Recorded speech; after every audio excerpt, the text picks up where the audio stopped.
Well, good afternoon and welcome to the Cauldron at Club Marylands, where we are live streaming the Metro Northwest Men's Fours Final, with the winner heading off to the state finals next year. I'm Gavin Holborn in commentary, and with me I've got Katie Astley, who will be in and out a little bit this afternoon. Hello everyone. Hope we're doing well. Hope we've got some returning visitors from our last stream and some new ones coming in for the men's final. Yes, if you tuned in this morning, you saw a cracking women's final in the fours, and it was two Marylands teams up against each other, and it came down 15 all going in the last end, and it was a one-shot win to young Regan Bunn and her side. And we're just about to see the first end of this match between Wenty and Marylands. Star-studded field this one, Katie. Saw some of these games this morning. There were some pretty convincing shots from both teams, so very interesting to see how this one will go. Both teams had big semi-finals. The Wenty side, skipped by Swan, had a huge win against Northmead, and this particular Maryland side knocked off another Maryland side this morning, skipped by Mason Lewis. So we've got David Ferguson and his side here this afternoon. All 8 players, platinum players. 4 Marylands ones won the platinum pennant here in New South Wales this season. Sorry, last season I should have said. Last season. Get it right, Gavin.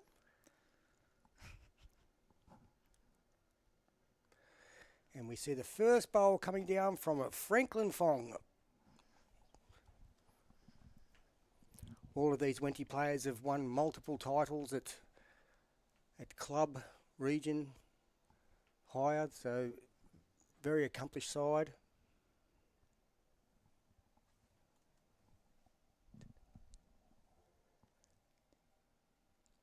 So just going through the side, as we just said, that was Franklin Fong, who just put the first bowl down there for Wenty.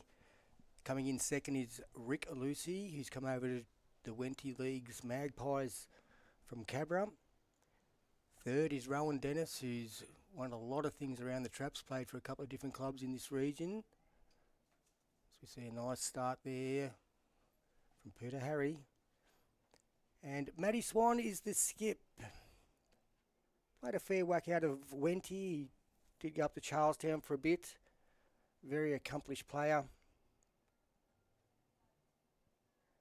And then we move to the Maryland side. Well, this is star-studded, that's for sure. I think there's about close to 7 Australian championship wins between them. Starting up front, we've got Peter Harry, affectionately known as Uncle. In there at second, we have Shawn Thompson, who many of you will know has skipped Australian titles, with his third, who is now skipping a lot for him, and that's Jack McShane, a world champion, playing third on this rink. No need to say too much about Jack, still a teenager, but one of the best in Australia at the moment. And at skip we have David Ferguson, a long-time New South Wales representative skip. Been at Marylands for 2 seasons now. And I think we're in for a cracking game, Katie. I absolutely agree. I'm really excited to see how this will pan out. Yeah, it's going to be a huge battle. Now, what do you reckon, Gav? Do you think we're going to have a similar thing to this morning where it's just going to be 1s and 2s for the entirety of the game, or do you reckon we'll have some big numbers here? Oh, look, I think a betting man would say that there's not going to be too many big scores. But as you know, the big scores actually come from areas where you don't normally expect it. So, yeah, I wouldn't be surprised. Both these sides picked up some big scores this morning. It'll come down to a couple of big conversions. I think both these back-end bowlers will be able to convert at will. Rick Lucey coming down. He's gone through by about a metre with his first, and he's just going to slide through that gap there with his second. Just trying to give you some idea of the bowls. There's two sets of orange, and unfortunately they're on two different sides. So if you see the ones with the black markings, they're Peter Harry's that playing lead for Marylands, and the orange, fairly lighter orange to that one, that's Rick Lucey's, as we see Shawn Thompson sitting in on the lead bowler Franklin Fong. It's a couple of shots to Marylands at present. Now, we're actually really lucky that Peter's recently changed his bowls, because his old bowls look exactly the same as the Wenty ones. Yes. But I spoke to him yesterday, and he's got those in support of the Tigers. Yes. Bit Yes. of a fan. Yes, definitely.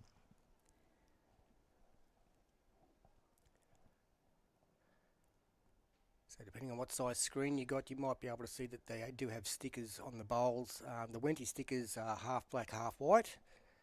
So if you look for the half and half, if you can't actually see the colours, and the Marylands ones are blue and yellow throughout, so it's a more of a standard colour throughout. Rohan Dennis with a nice little trail there. 2 down to maybe a couple up. Shot bowl is 1.5 feet behind the jack, as the current world indoor champion Jack McShane steps on the mat.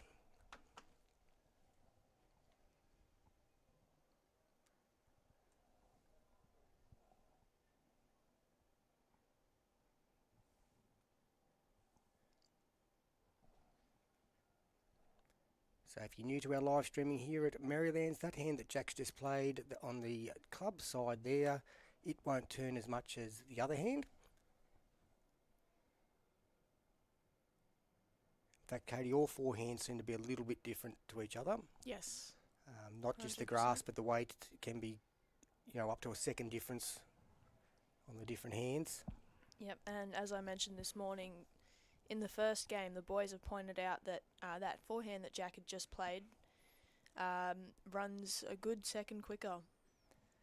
And with that change in pace, it's going to be quite difficult, especially with the changing turn on that hand as well. Yep. Might be quite difficult to play shots down there, being that it's different on coming both sides of the green, so we'll see how we go. Jack McShane lining up for some big weight here. He's got the shot bowl. In fact, he's got them all. Made a couple of shots out of that. Obviously plenty of room for the skips, but what a great hit there from Jack McShane. Here. He's got the shot bowl. In fact, he's got them all. Made a couple of shots out of that. Obviously plenty of room to have a world champion as your third. What a great hit there from Jack. 100%.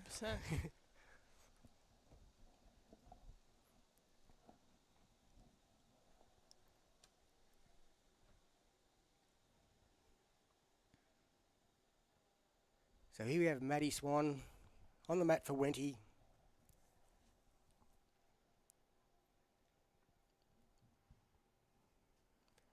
Very solid player. He can play all the shots. He's got a great drive on him as well. Rowan's clapping this bowl in, and that is the reason why. You can see that turn at the end there. That's the pace of this green. It's probably getting probably close to 17 seconds, I think, at the moment. Yep. So you will see a fair whack of turn. Depending on their bowls, obviously. If you've got my lovely Optimas, you could probably go out to the boundary peg and meet both of them in one turn, but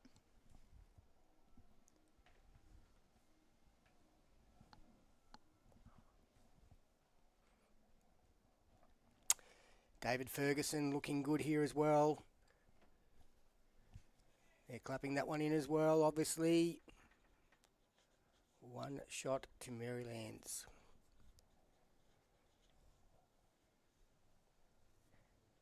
We do have a number of games out here as well with Metropolitan Northwest Finals. You are watching the Men's Fours Final. We have the Men's Senior Fours Final next door. Over from that, we have the reserve fours final. And then we have the men's senior pairs final. As we see, Matty Swan, if it turns like his first, it won't hang enough. So it'll be one with a bowl to come for David. And we have a quarter final of the reserve singles between Dundas and Greenleys Park. So we'll keep you up to date if you're following the scores from some of the other clubs around, other events.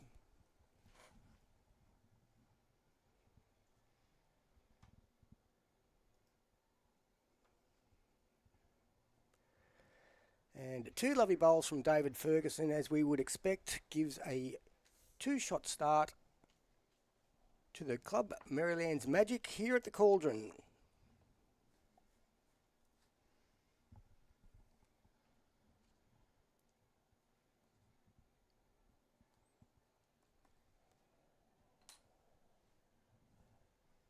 Brilliant conditions for bowls here. There's a bit of cloud cover, as you can see the sun's out at the moment, but there is a nice light cloud cover that'll come in and out. The breeze has not come up like it might have been expected to, which can really affect the bowls on this pacey green. So ideal. No excuses out there today, Katie. Nope, definitely not. Tell you what, if I was out there, I'd be enjoying this weather. If you were out there, you'd be a better bowler than I expect you are. There's a reason we're in the commentary box, Gavin. One, you're a female. And oh, wow, two, okay. and two, I can't play. Didn't need to bring that into it. Well, we had our women's fours this morning. I could have been in that. Yeah, you got defeated in the semi.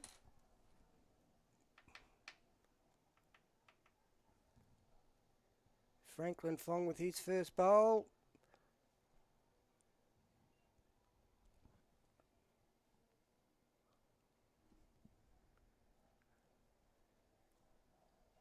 Franklin first started out as a junior here at Maryland's. I don't know if you knew that, Katie. I didn't.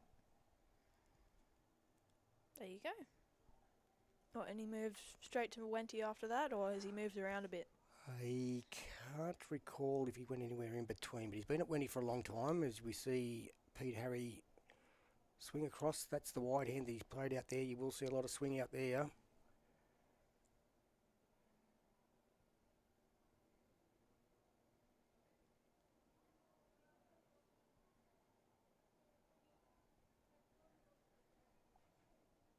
You can see Franklin, his bowl's coming in from the other rink.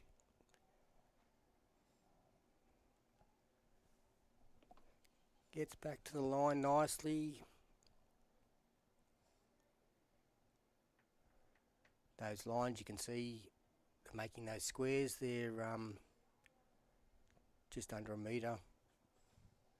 So if you're looking for some distances, you can work off those lines. As we see Shawn Thompson grab the shot with his first bowl of the end.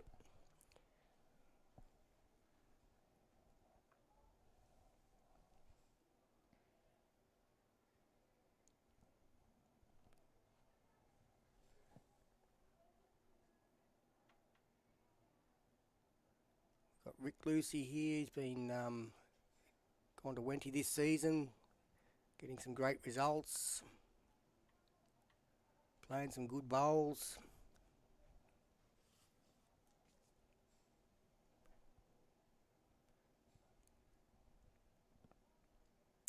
These Wenty players have played a fair bit on this green, so it won't be too much of a home advantage, but I think it definitely will have some sort of effect, knowing the ins and outs of it by playing on it quite regularly, especially at Platinum, as we see Tomo throw in another great bowl. Brilliant. I think we're going to see that a lot. Tomo will pack him in at second.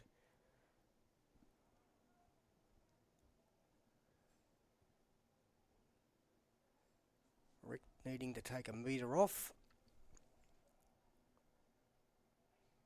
Swinging nicely now, but it's just going to be behind. That is Wenty's best bowl though.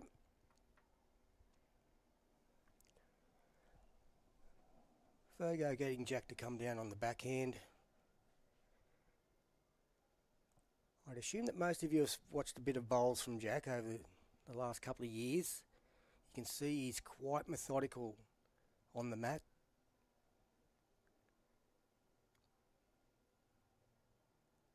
We were having a bit of a chat the other day.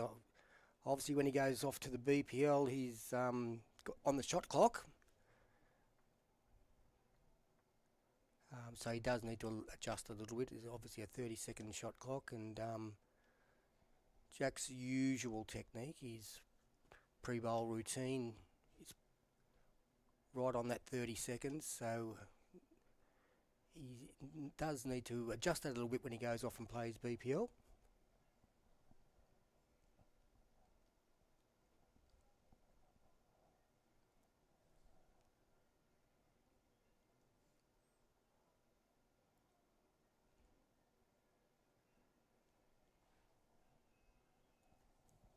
Rohan Dennis coming down on his forehand. He's looking pretty good here. Matty Swan's got their hands clapping already. And this is why he sat on the shot bowl. Flops over for Jack. One shot.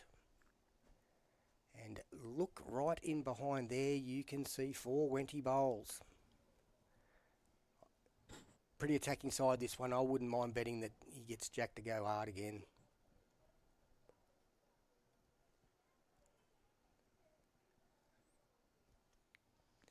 Kill and reset wouldn't be out of the question for this side.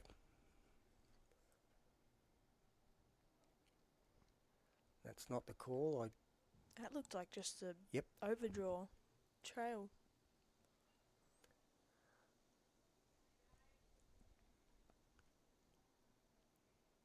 Well, I thought so too, Katie, but well, that's not what happened. Yeah, I think that was a pretty good option. That's the attacking headset.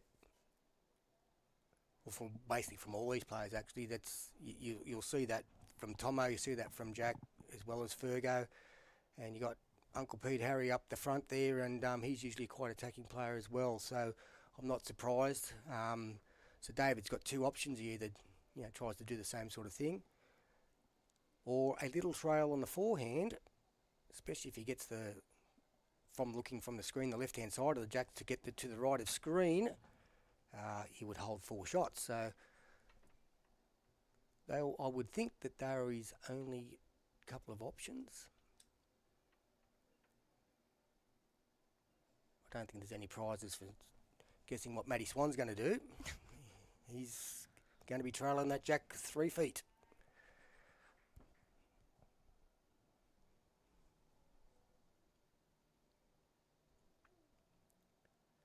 Fergo swinging down. He's got that Jack piece he needed, and it's dead.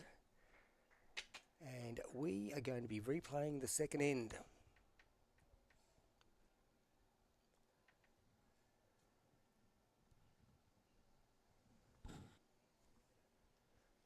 If you're a betting person, Katie, how many dead ends are you betting on in this game? Look, I don't want to go too crazy and say a huge number, but I'm definitely not going to say 1 or 2. So I'm going to go, I feel like a safe option would be 4 or 5. Well, 6 is my maximum. Knowing how attacking the Maryland side is and knowing how attacking Matty Swan in particular is, I would be betting over 4 or 5. Yeah, but I think you can also keep in mind that half of those will probably just go touches in the pit. Correct. And they won't actually kill. So if it was touches in the pit, I would probably be going even higher, close to almost reaching 10. Oh, easy. I'll take your money. No, you won't. I'll keep it in my wallet, thank you. Peter Meter short with his first. Peter Meter. Good one, Katie. It was like the women this morning. They had Danelle on lead, Chanel on second, and then when Sam was doing the presentation and naming a teammate, she said they all rhymed. So when I lined them up for the photo, I said, all right, Danelle, Chanel, Natalelle, Sanel. Yes, I had to think twice when she said they all rhyme and after Danelle Chanel. Franklin's gone narrow on that very wide hand. Pete's on the narrower hand. And he's just going to be a metre through.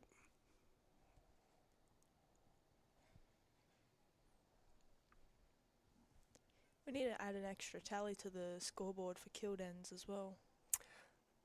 I have got one ready to go. It's one so far.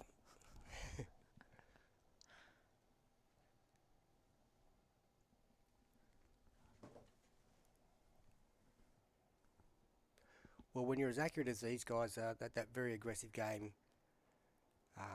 is definitely something they'll play quite often.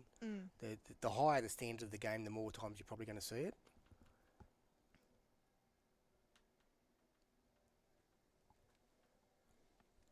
Now, having this legend of the game playing second on the draw shot, he's one of the best drivers in the game too. So if they need early movement, they'll go to it. So Franklin Fong just in behind him, less than a foot gap. Tomo a foot back behind that. Rick Lucey coming down to the wide hand.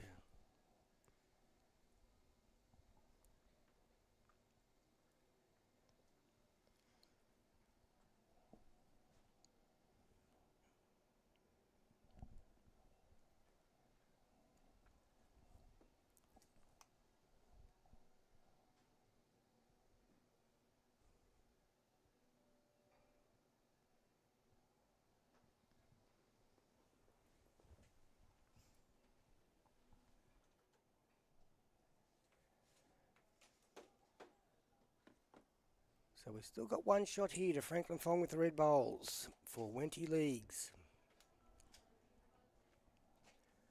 It's forced Rick Lucey to change hands.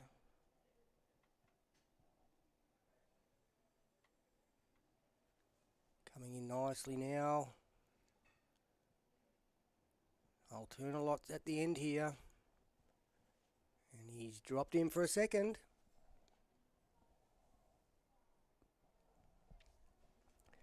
So probably about a foot gap between the Jack and the bowls. Jack McShane coming down in the forehand. He's got a bit of a shelf to sit on.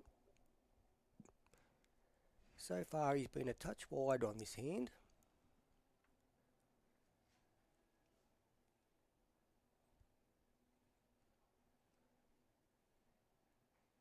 Coming in nicely this time. One shot Jack McShane.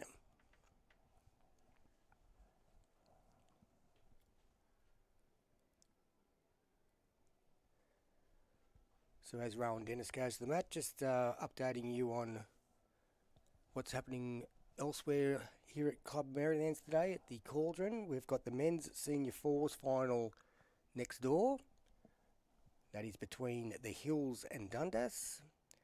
Then the Open Reserve fours final between Wenty Leagues and Northride RSL.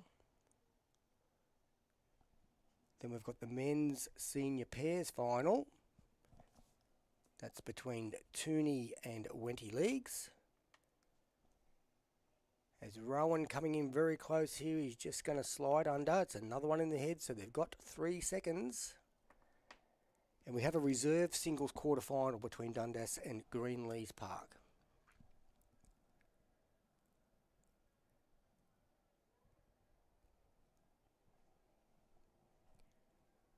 If you're in the area, come and drop down, 25 degrees, light breeze, big crowd here. Plenty of good food. And obviously some pretty damn good bowls as well, as we see world champion Jack McShane throw in a second shot. Flopped over, touched the jack. Couple of shots to Marylands.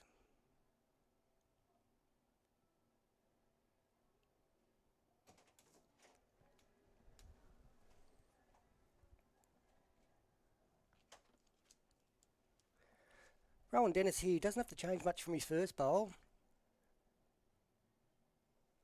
He's definitely wide on.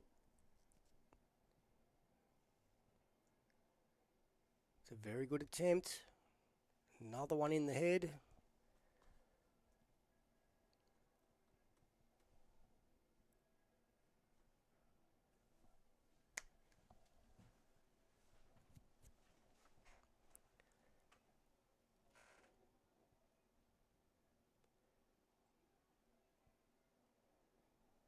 Greenkeeper's got this green running very, very well. It's looking like it's about 17 seconds at the moment. Been doing a lot of work out there. All very good bowlers in their own right. We've got Ben Harvey, Luke Fleming and Tom Rich. Been doing all the work on this green.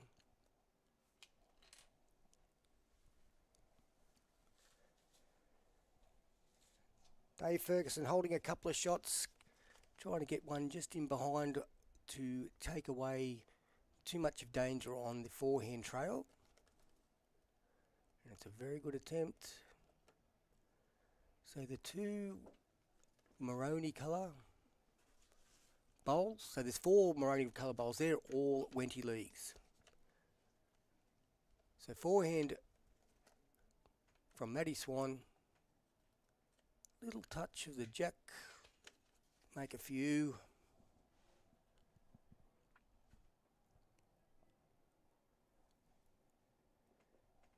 Looks like he's in the area. Didn't quite have the weight.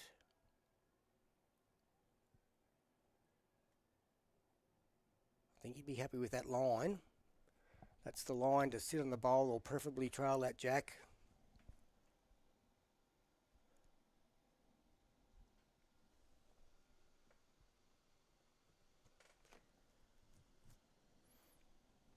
Shane Clark's just message there, looking forward to tomorrow. So Shane, a former Marylands and Wenty bowler, been to a few clubs, played a lot of bowls with you, Shane, over the years, especially at early years in Marylands.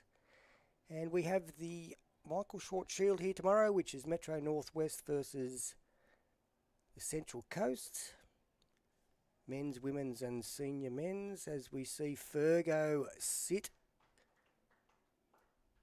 the shot out, third shot out of Franklin Fong. I think he might have made 3 there. Rohan saying, get up the middle there.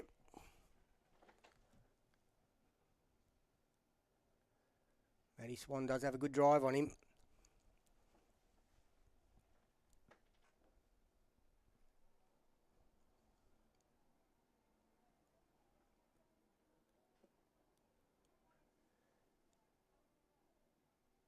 Lined himself up. He'll unleash the beast here. It's looking good. He's got the shot bowl, and it's the second shot has stayed in. I think the third shot is also Marylands. They're going to take.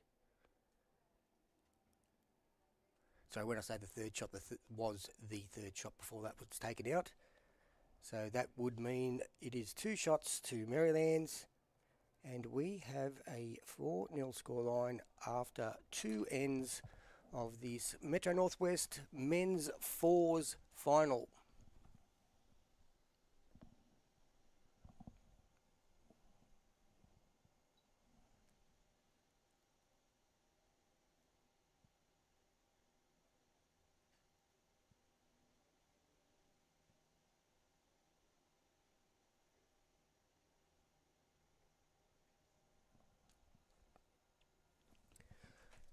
Bit more of a breeze coming up now. Breeze does have a bit of effect here. The right hand side of the screen is the clubhouse. Behind these skips here is also the clubhouse, the L shape, and the wind that comes through can swirl around and make it go in a little bit different directions. So it's not easy. What the players are feeling up the other end in their face can be quite different down the other end, and it can change a couple of times as between the mat and the jack. It's not huge, the wind at the moment, just light, but it is gusting a little bit every now and then. Franklin not happy with that one, but grasped it well, but he's gone a few metres through.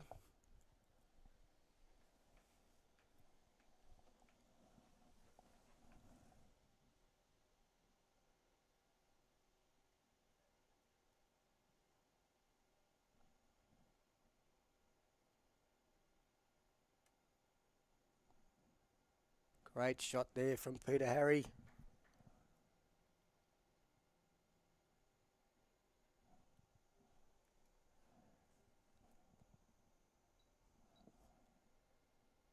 So we have 2 lots of orange bowls, as I've mentioned. 2 different clubs, unfortunately. The ones with the dark patches on them as well, the West Tigers bowls there for Peter Harry. And the next orange bowl you'll see come down will be Rick Lucey's from Wenty. Franklin's gone through again, and we now have Shawn Thompson on the mat, getting down. He's got a good shot already on the jack, so he'll be getting down just in behind.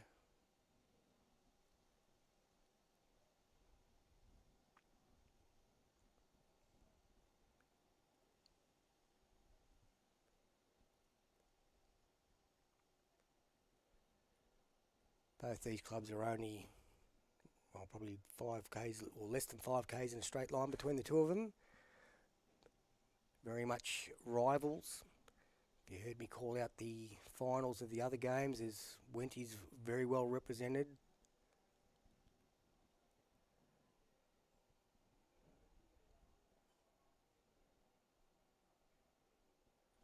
Pennants, there's always some big games between the two clubs. Both play platinum, as we see Tomo grab a second shot, but a couple of foot shy. Rick Lucey with his fixed stance, needing to add a metre.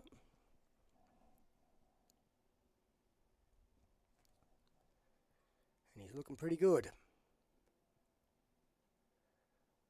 Matty trying to wave it in, but that's a very good second shot there from Rick Lucey.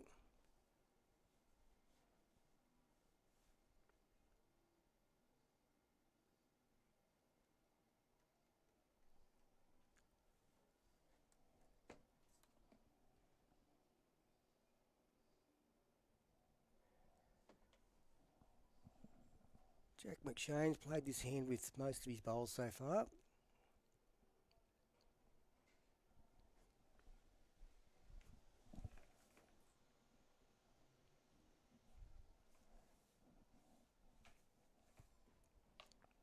Just sliding through the gap there. And Rohan Dennis will make his way to the mat.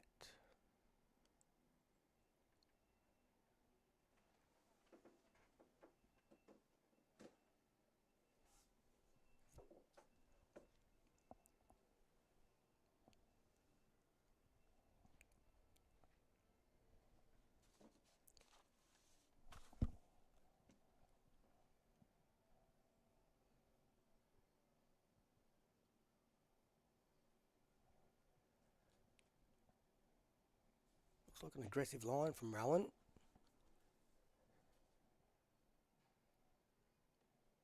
Not quite the weight to match it. Probably draw weight. So just got to fix up one or the other. Jack needs to take a foot or two off. Throw it out a touch wider.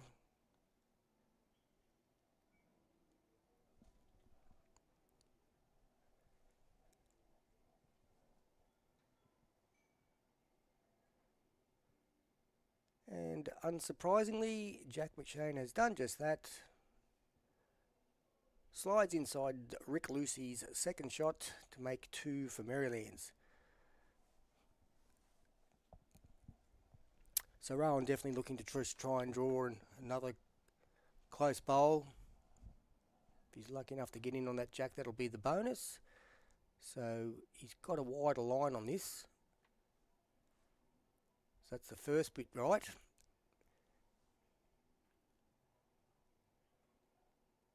And he's done the second bit right, which is the weight, and he has got a toucher, and the finger goes up from Matty Swan. Well, it doesn't matter who's got shot there. That's a cracking bowl there from Rohan Dennis. They're all in having a look. Well, they're all in having a look, but the way these two skips play, I don't think that jack's going to remain there for too long. If they're both touching, they'll be both looking to play something a little positive. So we got the blue bowl directly behind. That's Jack McShane. That's Marylands. And the one to the back right, the orange one, that is a Wenty bowl. So any movement to the left of the Jack is good for Marylands. Any movement to the right is good for Wenty. Dave looking with good weight here just to sit that bowl and stay for a couple. David Ferguson, what a bowl. Oh, what a bowl.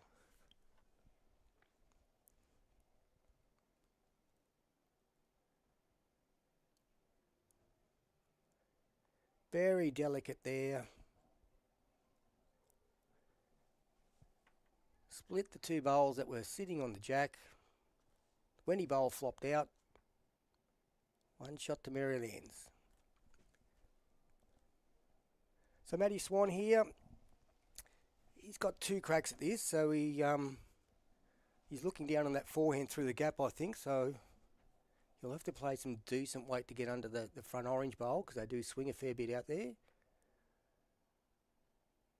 Well, maybe just try and get another one in there.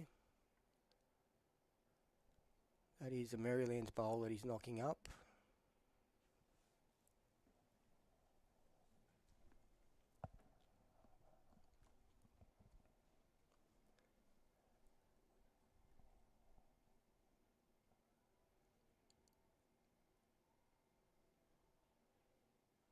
So where Jack's standing out there, all of those bowls are Marylands bowls. So the two blue ones, the orange to the left of the Jack, the dark one back near Jack's feet, all Marylands bowls. So I think the signal there was just for David to play through his last bowl, his counting bowl. And if he can move that Jack and, a foot or two just in between the two other bowls, it's going to be very hard for Matt to get to. He had pretty good weight for it. He could flop in off this. It's another one in the head. Well, it's only one shot, but Matty Swan's I think he's going to go down a bit quicker and come under that front orange. There is danger though, if he gets a small piece of Fergo shot bowl, he could take his own one out if he goes clean without the Jack. There could be a few. Well, he's not going up underneath. He's trying to still get round. Coming between the orange and his own bowl. It's a nice, safe option. Looking intently, and he's just going to be a bowl high. So it is one shot to Marylands. That's 3 ends in it on the trot. Takes him out to a 5-0 lead.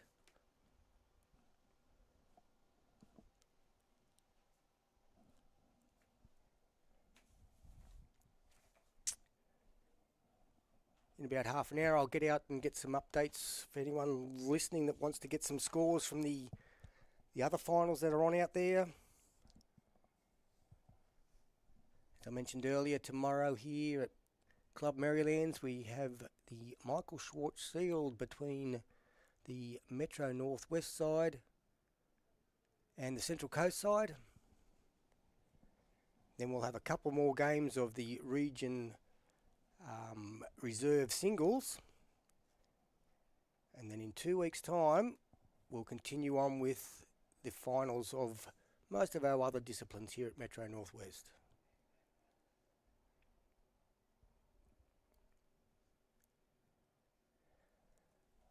Pete Harry finishing 1.5 meters through with his first bowl.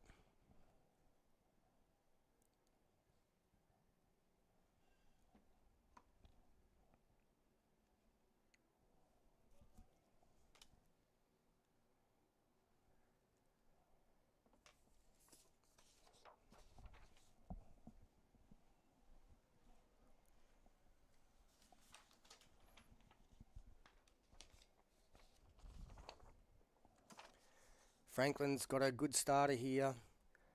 Coming down on that wide hand, he's been favouring that since the start of the game.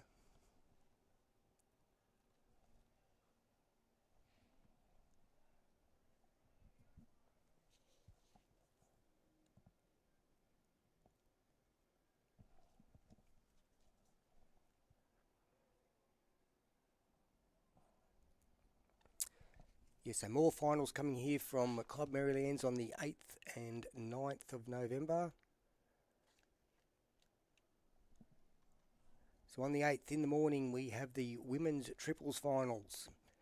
And we've seen most of these players in the finals already. So we've got Regan Bunn and Sophie Payne, who have just won the women's fours, teaming up with Sophie's mum, Tina, and they'll be up against Chanel Shakouche, Sam Nerona and Natalie Lewis. So we see another good bowl here from Franklin. And those three ladies were just runners-up in the fours. Last week we had the women's pairs were played all the way through, and Chanel Shakouche and Sharon Farrell from Marylands won that one. Tomo with a great bowl here to sneak inside Franklin's bowl for a resting toucher, one shot to Marylands. Also on the 8th of November in the morning, we have an All Marylands Ladies Senior Pairs final. Una Bell and Jan Enlazark up against Kerry Farrell and Jenny Clark. We have a couple of men's reserves semi-finals in the morning, followed by the final.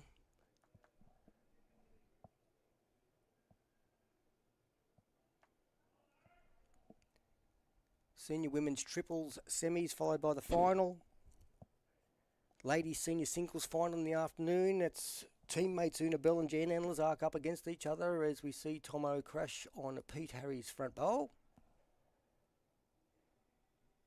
And we'll be live streaming the two games from Saturday the 8th. The two games that we'll be live streaming is that triples final I mentioned between Regan Bunn, Sophie Payne, Tina Trelaw against Natalie Lewis, Sam Nerona and Chanel Shakouche.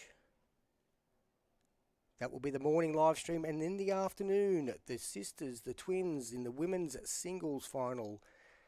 Sam Nerona, Natalie Lewis, live stream Saturday afternoon, the 8th of November.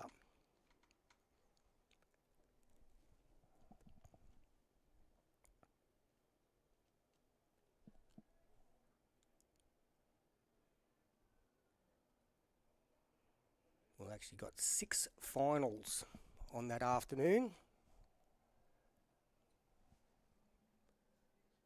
Jack getting in behind.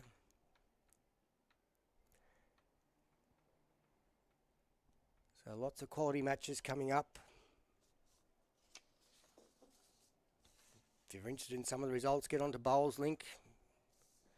Search for Metro Northwest. The men's singles has been delayed a little bit. We had Cody Packard going over to represent the Jackaroos in Scotland, which delayed things a little bit. So the final, we're down to the semis, one quarter in semis, and that will be finishing off probably in January. It's a mighty effort there from Rohan. Remember all those Maroney, Ready, type colour bowls, they're all Wenty Leagues players' bowls. So a little touch-up would be brilliant for them. Jack McShane's second bowl.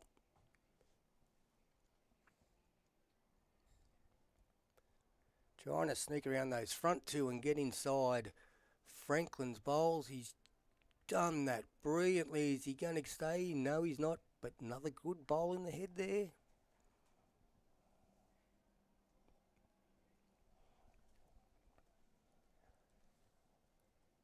I think they'd love Rohan to play very similar weight. And they're looking at it, they like it. Jack would be superb. Bowl is plan B.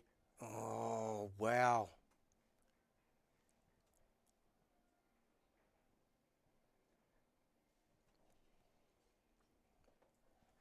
Brilliant effort.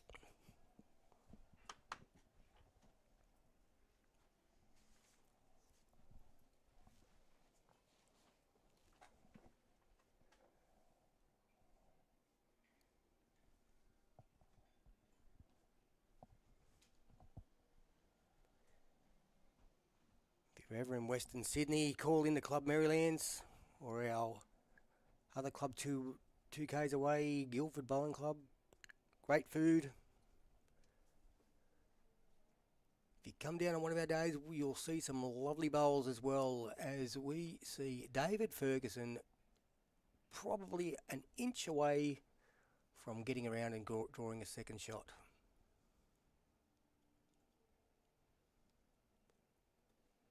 These guys would be loving this pace out there. You can play all the shots.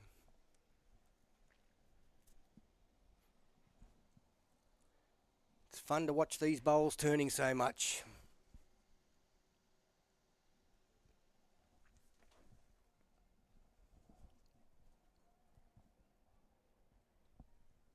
Matty Swan will be trying to do something very similar to Rohan. He's trying to swing his arm across his, so I think he believes he's wide.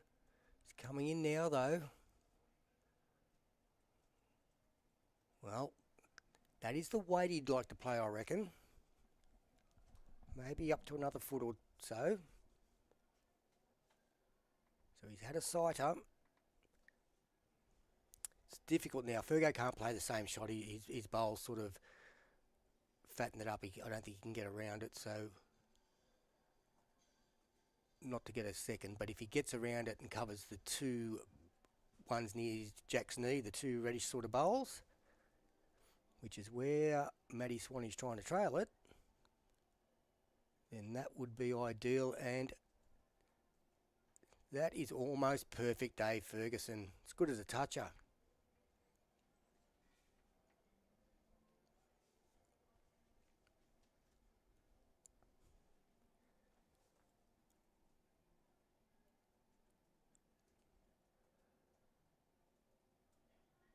Well, that is a tighter line for Matty. So it all depends on his weight. No, he's not liking it. It's too much weight for the line, and that will be one more shot to the Maryland side. And after 4 ends, it is 6-0. The Wenty boys will be very keen to get on the scoreboard in the next end or so. Both semi-finals that these guys played ended up being blowouts. Wenty had a huge start. I think it was about 17-1 after not too many ends. Maryland's boys played another Maryland side in Mason Lewis. It was fairly tight early on, but then the score did blow out a bit to this quality side. As I said, there's a few Australian titles in this Maryland side. There's a world champion. There's 4 state representatives at different levels.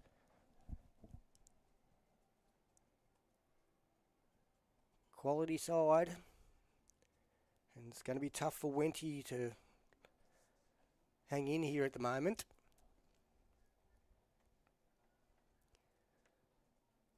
I think this is the man to get their game started.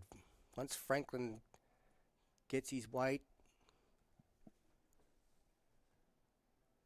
he's enjoying this wide hand out here. If Franklin can nail a couple of bowls and put some pressure on the front end of Maryland's, and whilst that's a good bowl, that is a fair bit of room for the likes of Pete Harry, and especially the way Shawn Thompson's been bowling at second.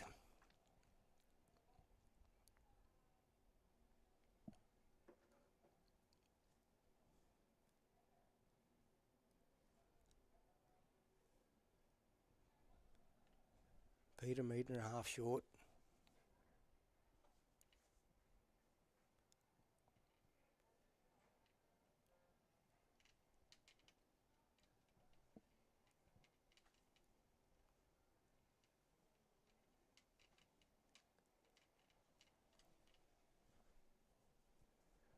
Franklin asking this one to pull up, and it's gone a touch through, then past his last bowl.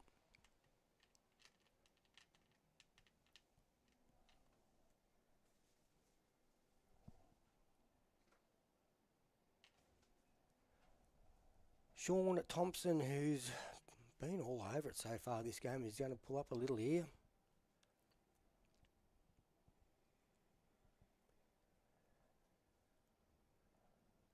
There is no breeze at the moment. It's died right down. So that's not what's affecting things here. This is quite a short end. The mat is right back, but a good 10 yards from the tee. Matty's liking this one from Rick Lucey.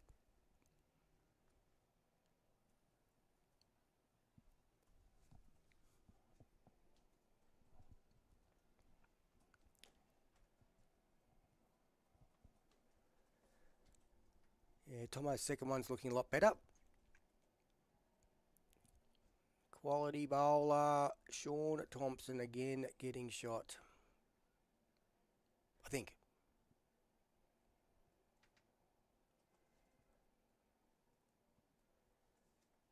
Not much correction needed here from Rick.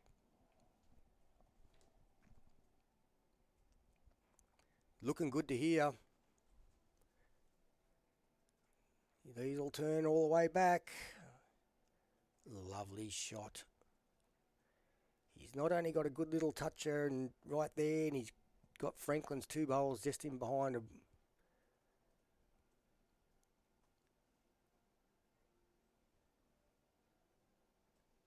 Well, the way Dave's looking, he might get Jack to have a crack again. Yep.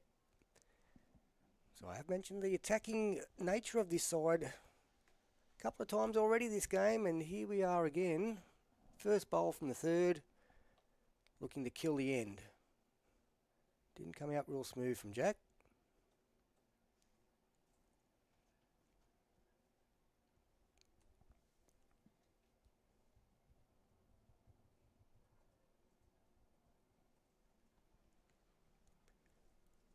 Dave Ferguson just looking at the angles of where that Jack will go. I think he's looking to see whether it'll hit the back bowls of Franklin Fong or squeeze through for the kill. Or that sort of pace. Any sort of ricochet you think it'll kill. So Rohan's going to come down here on this backhand. Not sure whether he's trying to get another one in there or not. I didn't see any sort of call. He's looking very good to draw a second shot though. And no wider target. And I think that may be a counter. Close.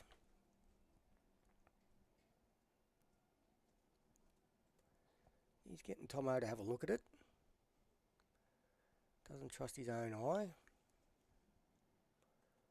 There was a finger signal, but I didn't see it.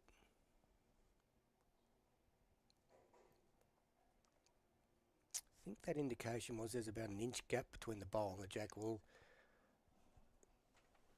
that changes a few things.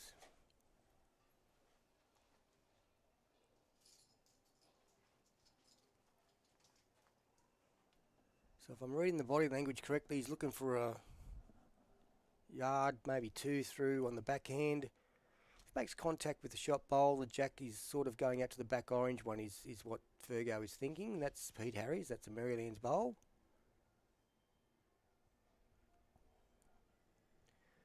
Well, Jack's watching this intently. He's in the area. Will it hold on enough? The answer is no. He's through that gap.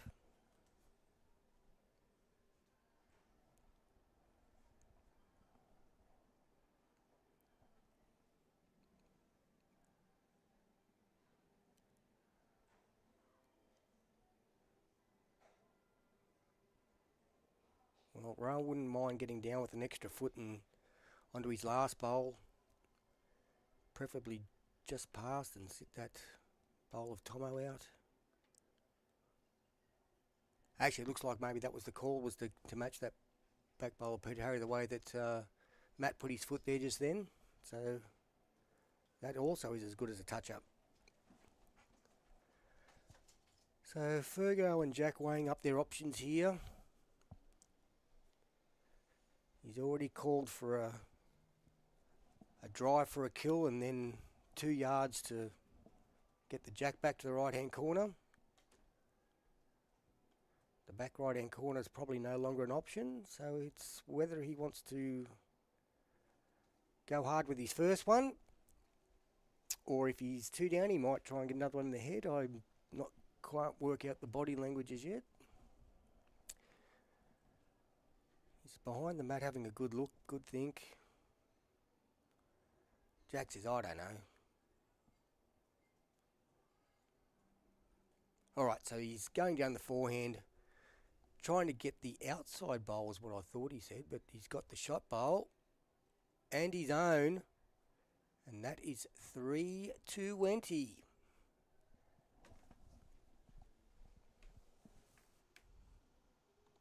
Yeah. He's got the shot bowl. In fact, he's got them all. Made a couple of shots out of that. Obviously, I pressed the wrong button, but anyway, what a great hit there was Dave Ferguson taking out his closest bowl as well. So we have 3 shots, 2-20. Oh, actually, it might only be 2. It's pretty interesting whether that front dark one of Tomo's beats the back one of Franklin's. This will make it 3 for sure from Matty Swan. And Fergo with 1 bowl left has something to think about. And he's left gaps. That is better than being right on the jack. There's gaps there. So Fergo has to be fairly precise here.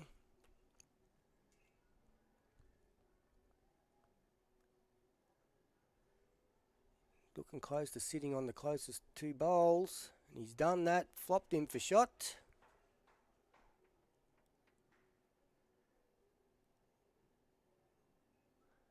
Rohan liked 2 yards through to sit the bowl. Matty shook his head. I'm not sure where we're at now.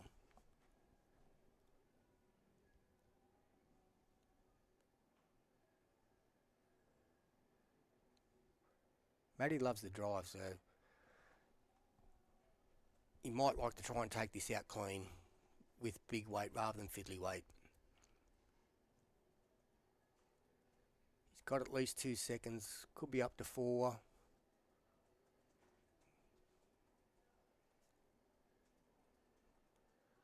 We might have Jack here in the back left-hand corner. Well, I'm not moving the camera because they're just about to call it. And I think it's a measure for shot. Between the bowl and close to the line, just to the right of the line, and it looks like it is 1-2 Marylands. So no damage done there from Matty Swan. He had the opportunity there to sit that bowl for 3 or 4 and slice the jack. So he's gone from 1 down to 1 down, so not much of a problem.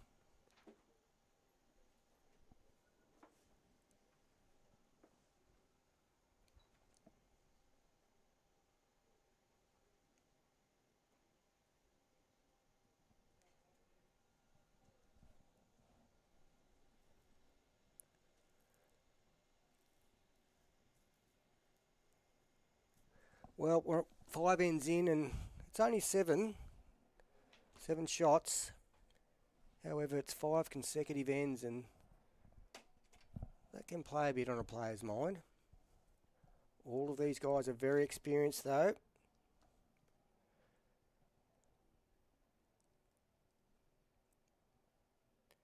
Pete Harry hasn't been nailing it up front, so if Franklin can jump on this jack in for a few ends, he'll get his side back into it. All the pressure early has been coming from Shawn Thompson at second for Marylands.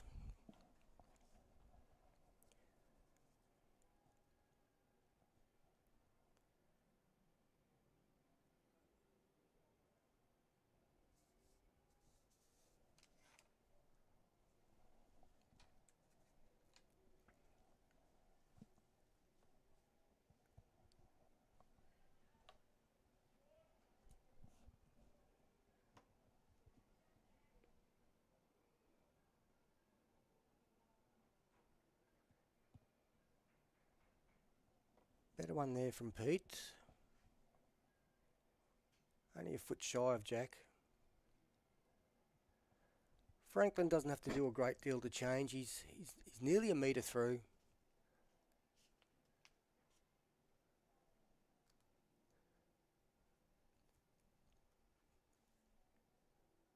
Franklin chucked it right out. Getting down nicely. Well, very similar bowl, and you can see when he went past that bowl of Mick Harris on the right, short of the jack, he was a good 2 feet wide of it, and he's finished nearly 2 foot across the head. Here's the man doing the damage up front, and he's done it again. Great bowl from Shawn Thompson. Matty's going to swap Rick Lucey over. Just got to beat the wing bowl of Pete Harris. He's on a good line for it. It's all about his weight now, whether he can get down under or just around. He's back with Franklin.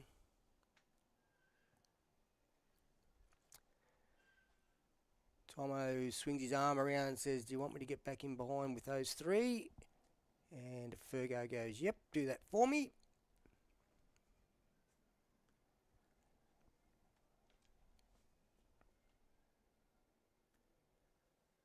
He's urging it on. And whilst this is going to look like a very good counting bowl, he was meant to be a good, well, he was hoping to be a good metre past that in near those red bowls of Franklin. So Matty's saying, well, can't really see a good draw shot in there. Look, you know, swing up through there, sit bowl, jack. Rohan agrees. He's the one in there calling the head here for Rick. Get in there and move it before Matty goes to the mat. So once again, if you've been watching our live streams, you'll know that if you get out on that hand with a bit of weight, it just won't turn.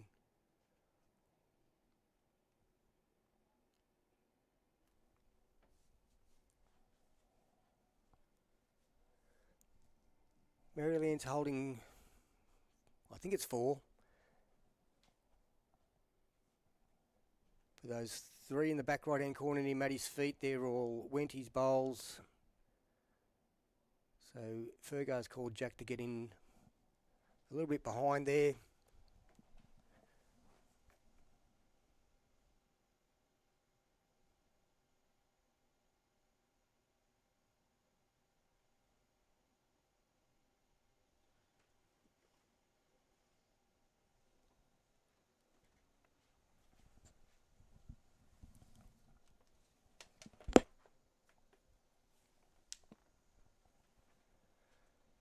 Rohan and Matty having a little bit of a chat here.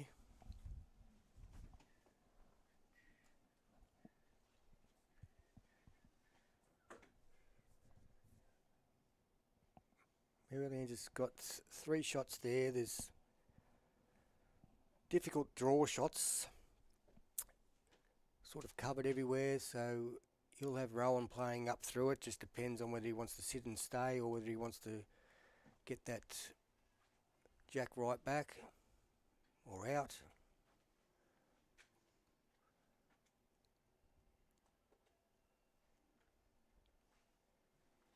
Yeah, going fairly strong here. It's looking good to swing back here for the jack.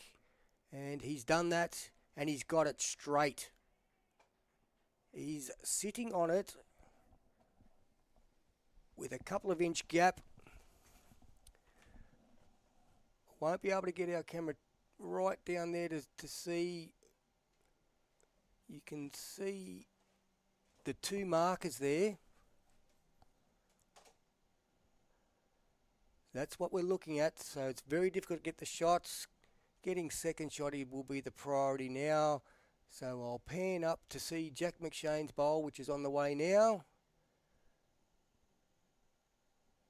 Jack's body language suggests he's not quite up as what he wanted to be.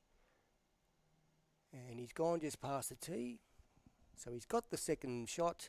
But Rohan has landed, 6 inches from the jack in the ditch. Unfortunately, we don't have an angle from the side. One of our cables has failed.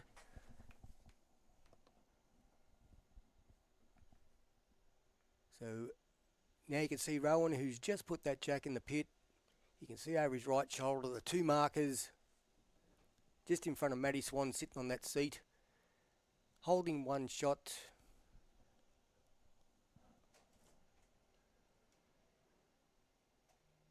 As we watch Rowan's bowl come into focus here, and he's going to be shy of...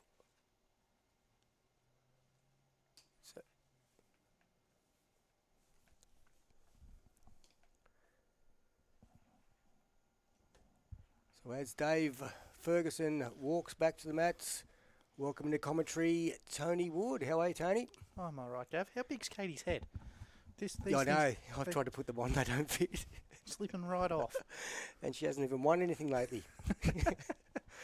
So Katie's gone out to do some photography for us. So we have one shot in the ditch here to Rowan for Wenty. What a shot that was. Oh, yeah. Absolutely teethed it. You can see those front bowls, good 10 metres up the green, and he's within 6 inches of it in the ditch. Yeah, it was a cracking shot. Big, what was he, 3-4 down? Yep, gaps as well. Gaps either side of the jack. Yeah, no, big shot in the context of the game. Yeah, I was just saying it's only 7-0, but it has been 5 ends on the trot, and they're going to break that here unless Fergo does something absolutely amazing. I think it's 8-0, Gav. It was 2 last end. Oh, okay. So 8-0 on 5 ends, so I'll get that fixed up as we see Matty Swan. Is he going to pull up in time? There is a bit of sand there, you can see. Will it get bogged in there and count? No. Tried hard to stop. So you've just been outside, Tony. Much atmosphere out there? Yeah, no, there's plenty of support for all the finals out there at the moment. You can see there's a good representation of Wenty members out there cheering their club mates on, as per the Hills and Two and Gabby. Haven't heard too much for the North Ride side and the Greenleys Park fella, but they've been up the far end of the green from where I've been. Yeah, I was just mentioning there's been a lot of Wenty representation on the green, but as you say, there's a fair bit off the green there out there cheering them on as well. So Matty Swan holding one shot here. Pretty close. Oh, he's very close. I back him in to stop for 2, and he's done that. Yeah. And look at the positive body language from the teammates. Yeah, plenty of positive energy out of that rink. Rowan's very up and about, always looking at the positives kind of thing. Franklin Fong's been around a long time. He's very similar kind of thing, and Rick Lucey's only new to the region, but still probably pretty new to the game itself, but he's established himself as a class player. Absolutely. And from being 8-0 down, that 8-2 must now feel so much closer than the 6 shots, I would think. 2 big bowls there, one from Rowan to sneak through, grab a jack when he was 3 down, lots of gaps, and he superbly got that into the ditch. And then his skip was able to play an absolute bomb to draw another shot. Just hoping Katie was able to get the reaction on camera with her photographer work there.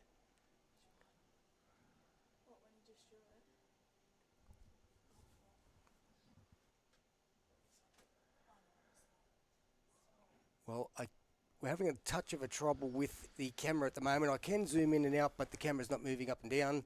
So bear with us. I'm not sure if that's the heat out there. It's only 25 degrees, but we've got a little bit of a lag on there, so hopefully that'll rectify itself soon. If not, we'll get out and maybe plug and unplug when we've got the other camera angle. So Franklin Fong really just needs to tighten up a bit at the moment. He's missing that 5-6 foot pass long with almost every bowl at the moment. Yes. And I was saying earlier that Pete Harry hasn't been nailing it. If Franklin can start doing that, he's going to get his Wenty side back in the hunt. He's more than capable, Franklin. Absolutely. That's the one I said would be the key. If he can start doing that, things will change around quickly. But Tomo's just been sensational at second. He hasn't had too much outside of foot. Don't tell him that. Don't say that too loud. Why, he might fit into those headphones. You won't get his head through the door. You won't be able to leave. We'll be stuck with him. Uncle just knocking Franklin's last bowl up. As Omar says, build the man a statue.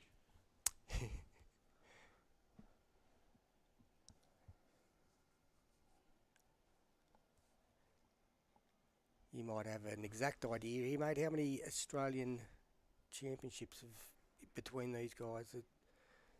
Jack and Tomo won a couple together. They won a pairs together, but runner-up in the fours. With Uncle, wasn't it? Yeah, Uncle and Clarkey, and I don't know who told Clarkey he was out of the team this year for Fergie, but I don't think Clarkey talked to any of them for 6 months. But to his credit, he's down here supporting the boys this afternoon. Well, commentator's curse on Tomo there.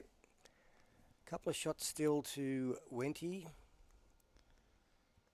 Yeah, Rick Lucey just looking to play the same ball again. At a foot.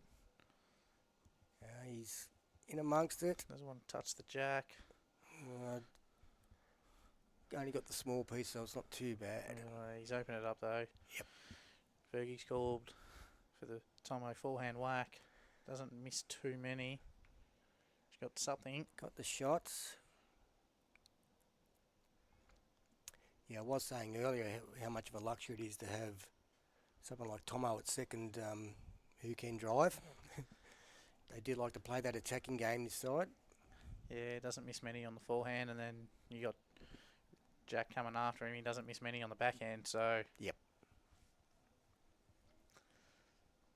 Yeah, no, it's a very solid rink, the Dave Ferguson side, but in saying that, the Wenty side's a very good side too. Yeah, lots of club and region titles between all four of them.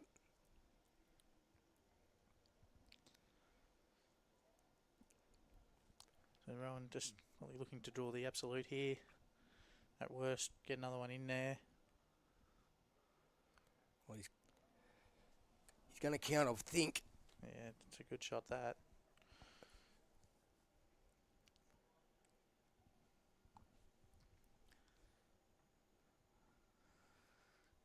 And Jack up to Queensland tomorrow for the BPL.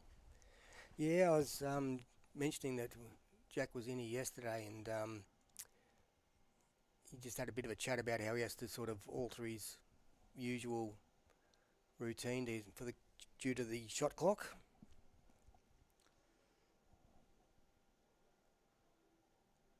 Yeah, rare miss there from Jack.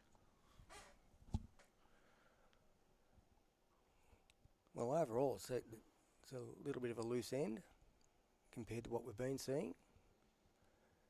It is a long end, probably the longest of the match so far. Matt is right on the tee, and then Jack only a metre shy. Rohan played a very good bowl there, just did not quite get under.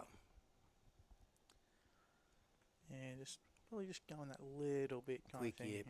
2 feet less, and he was very close to drawing the absolute. Jack needs to make a fair correction on his last one. I think he's on a reasonable line.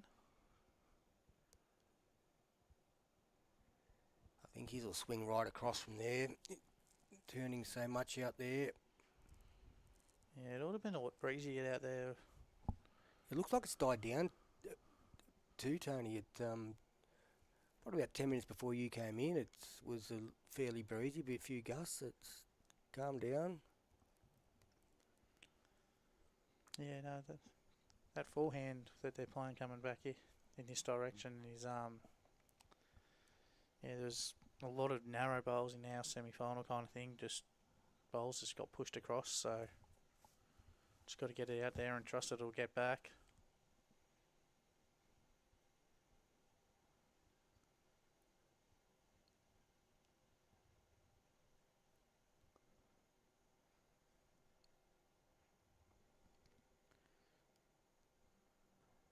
Well, Matty's looking all good here. Yeah, what a shot.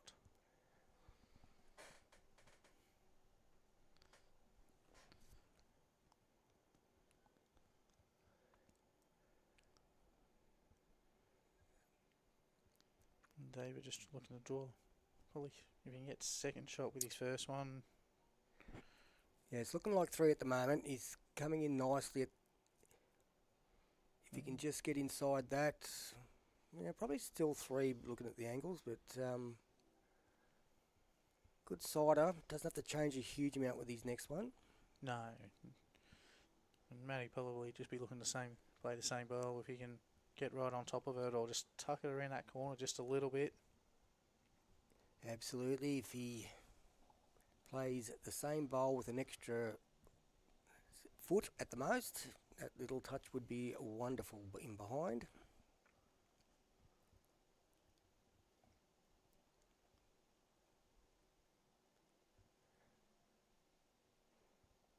Once again, just letting you know we've lost control of this particular camera you're looking at, so at the conclusion of this end we'll switch over to the other camera in the other direction. I'll duck out and try and disconnect and reconnect and hopefully get control as Matty draws another shot in. Yeah, 2 great balls there for Matty Swan. And I think it's 4. Virgo, similar sort of bowl to his last. He needs to get some turn from out there. Oh, it'll turn. Little turn. Oh, it's turning huge out there at the moment. It's definitely the line that we've been seeing out there. Is he going to stop? So it's down to his weight, and he's cut 2 out at least, I think. So, looking at the third, Rohan looked quite positive then. Oh, Rowan's always positive. Well, that's true. Yep, back in the game well and truly. They're at least on 4 shots. After being 8-0 down after 4.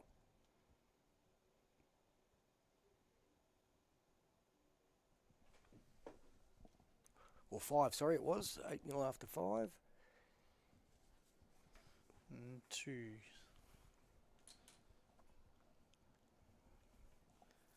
So it's half the deficit over the last couple of ends. So if they can get another end here, they'll be right in the game now. Absolutely. The Maryland combination will be looking to regain control of the mat and get to those shorter length ends.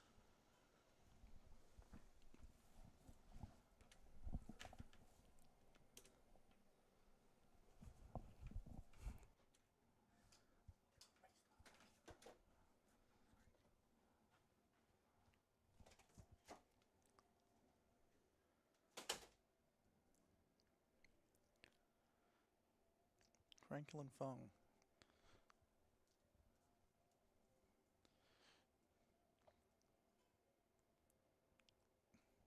Just going to pull up just a little bit short there.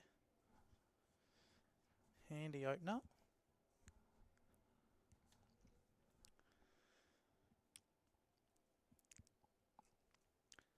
Pete Harry sticking to the forehand.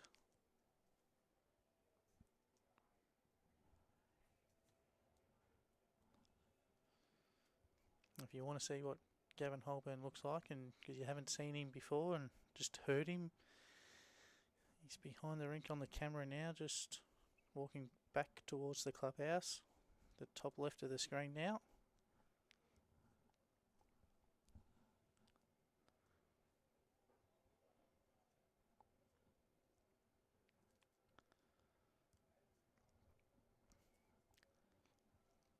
Plenty of room to draw around that front one, or both those front ones. Better speed here from Franklin. Yeah, well played, Franklin Fong.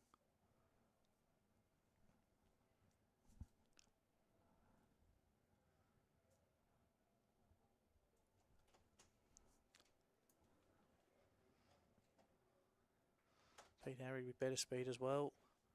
Will he get back from out there? It's coming hard. It's going to go more than enough. What a shot from Peter Harry. He's best bowler of the game so far. He was on fire this morning, Gav. Was he? Yep.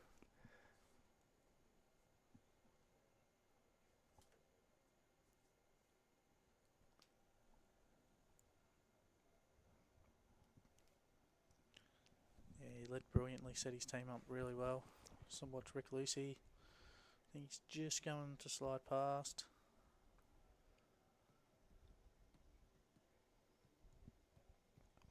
Yeah, both these sides had very strong wins this morning. Thanks for rubbing it in, Gav. I didn't mention any names. I think Franklin Fong was just moving then. Time resetting.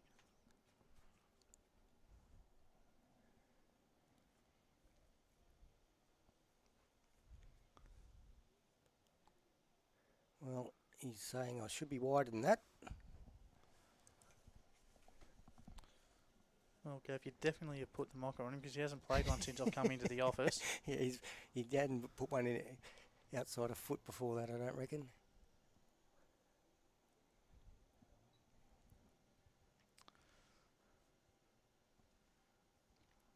Asking Rick Lucey to attack here. Similar weight to his last one. Try and find the port at the front. Get the jack. Get the bowl. Needs to hang on. Yeah, it's going to swing.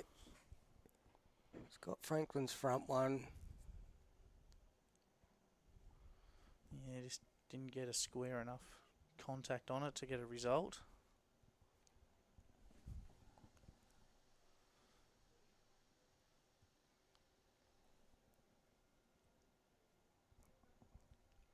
Tomo still asking for this one to hang on. Weight's pretty good again. Yeah. Close to counting. No, it's just going to go fair way through underneath. Someone should tell him that grass is free. And that is the narrow hand. Narrow hand. Well, he's not normally drawing kind of thing. Usually he's playing weight, even Yeah. when he's holding. So I'm a bit surprised he was short there, or jack high.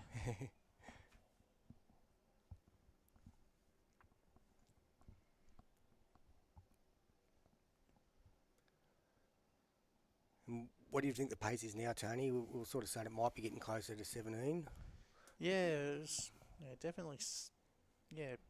16, maybe 16 and a bit when we were finishing up. Wouldn't have got any slower. Rohan Dennis. What an attempt this is. Oh. Great shot, Rohan.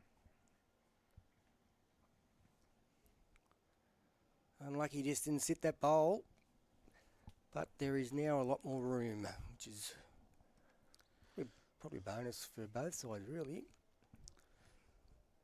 Yeah. Even though he's still one down, they've got a pretty good head set up now, the Wenty side. Yep. Any toucher on the jack, making 2, 3, 4. Important for Reggie here to try and just beat the back maroon bowl. Last bowl played by Rohan. He drops inside that. He's close to counting. Covers.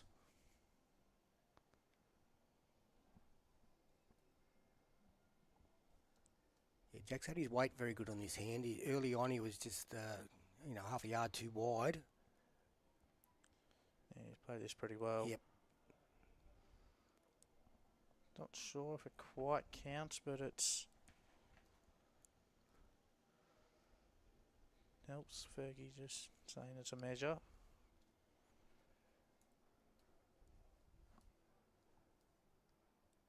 We had a few teenagers out there this morning, mate, with the girls, and we've now got... Is Jack still a teenager? Has he turned 20 yet, do you know? Very close. He's been around that long, you think he's Yeah, nearly I know, 30, but exactly. Great bowl here. Rohan Dennis. Rohan, another great bowl, trails it back to his teammate Franklin Fong's bowl. 2 crackers there from Rohan. Probably a bit disappointed that he's left such a target kind of thing, but can't do much more than play the bowl. That's right. Reggie backhand runner doesn't miss many of these. Probably put the mocker on him here. I have to. Well, I would be thinking that Matty Swan will be looking to change this up. Yeah, for sure. He's touch the jack and he's 5. Yeah, he's got another couple in just in behind there. Yeah, I was saying there's another teenager, Gabe Ingersoll for Dundas over in the reserve singles. That's a quarter final. His section is a game behind. So we've got 2 teenage boys out there. We had 4 girls, teenagers this morning. Yeah, did all the 4 girls add up to Julie's age?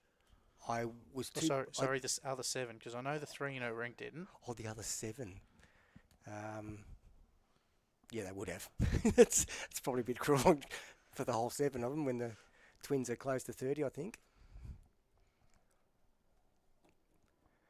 Well, Matty looks like he's only got draw weight or less. Yeah, I don't think he's quite up. He might change the front. It's just going to go across.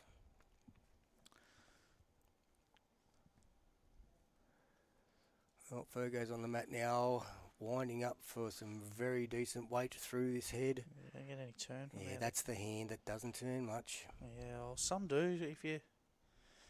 Some turn off their heads kind of thing. Others just go, they push out almost all the way down. Yeah. It's tricky to try and play those little timers. It's really, if it's on that hand, I really think it's got to be flat stick. Well, you're right. That wasn't flat stick, and I don't believe that deviated at all. But yeah, if you go that little bit narrower, there's a fair chance it will turn away. So, Well, I think Matty's got to really be looking to trail this a metre.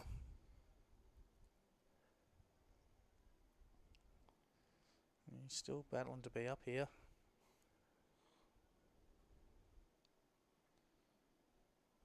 Well, he's close to counting. Not quite.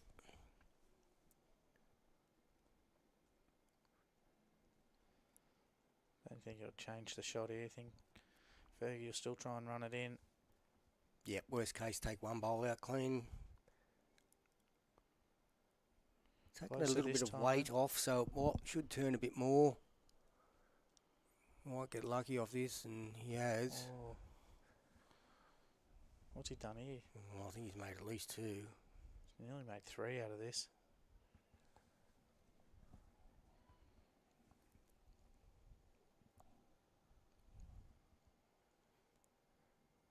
I think Tomo's bowl looks like second to me. That's the dark bowl to the right. Let's get down and measure it, boys. Yeah, I think Jack's pointing at Matty's bowl at the front and saying, I think that's your closest. And that's the second one that we thought would be in. Here we go. The tape's finally coming out, Dev. Yes, so he's going to Matty Swan's bowl front. The 2 back bowls directly behind are also Wenty's, but they must be not in it. That's an easy 3. What a turnaround that was. Oh, 2 down Yeah. to 3 up. Misses that kind of thing, and it's 2 the difference. Instead, it's out to 7. yeah, those ones hurt. If they get it clean, so be it. But there was always those options. That was the thing. And To be fair, he's hit the head kind of thing. yes, that's He right. hasn't Yeah, got it exactly. perfect, Yeah, but hasn't he's- got it perfect, but there was always those options if you're slightly off. Yep. Oh yeah, he couldn't have really dreamt for a better result. Yes. All right, I have control of camera 2 again after reloading. You got the magic fingers out there, Gav. I just pulled a cord and hope for the best, and it worked. It's a bit how like I bowl, mate. Don't sell yourself short, Gav. We all know you're a pretty fair player. I'm short. Pete just travelling through a yard. Might have to go have a word to Uncle, ask him what's going on, because he wasn't like that at all this morning, and he wasn't like that when he led against me in the club pairs a few weeks ago. Yeah, he's definitely not on top of his game at the moment. Poor old fella might be getting tired. Or he might be nervous that his boyfriend Clarkie's here to watch.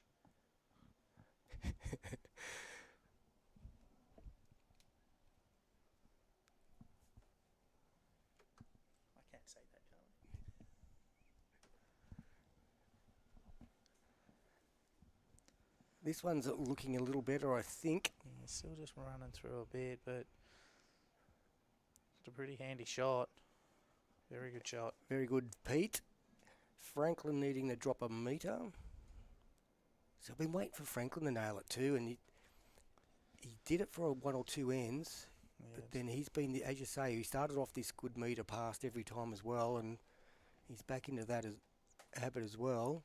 yeah, it's not easy out there. You get a little bit of a gust of wind, and with the green running pretty quickly, it does affect them. Yes, and as we know, on a 17-second green, you don't have to adjust too much for things to look markedly different down at the far end.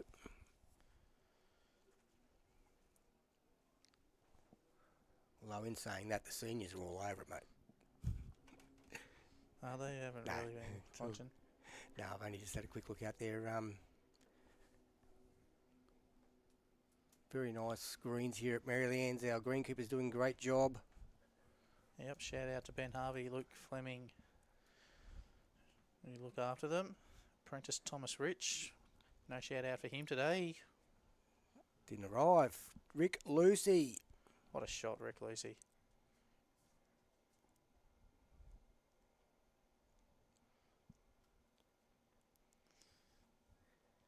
Yes, Rick's got probably an unusual stance. You don't see it too often, the fixed stance. No. As you say, he hasn't been bowling, probably maybe 4 or 5 years? 5 years? No, it might be more than that now, yeah. Yeah, he's probably up to six or seven now. His parents are out there watching. Big supporters of bowls, his parents. Just Tomo coming down well again.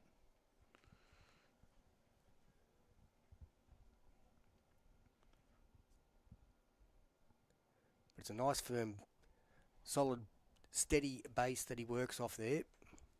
So it's all in his arm action.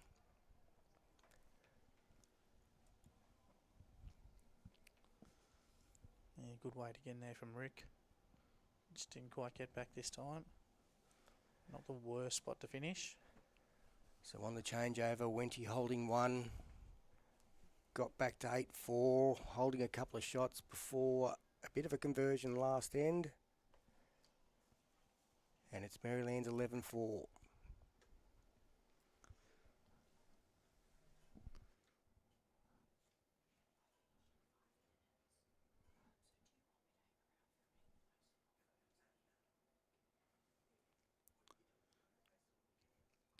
Jack just looking to draw a little toucher. If he's touch quick, he can land the ball. Not quite centred, I don't think. It was a good attempt.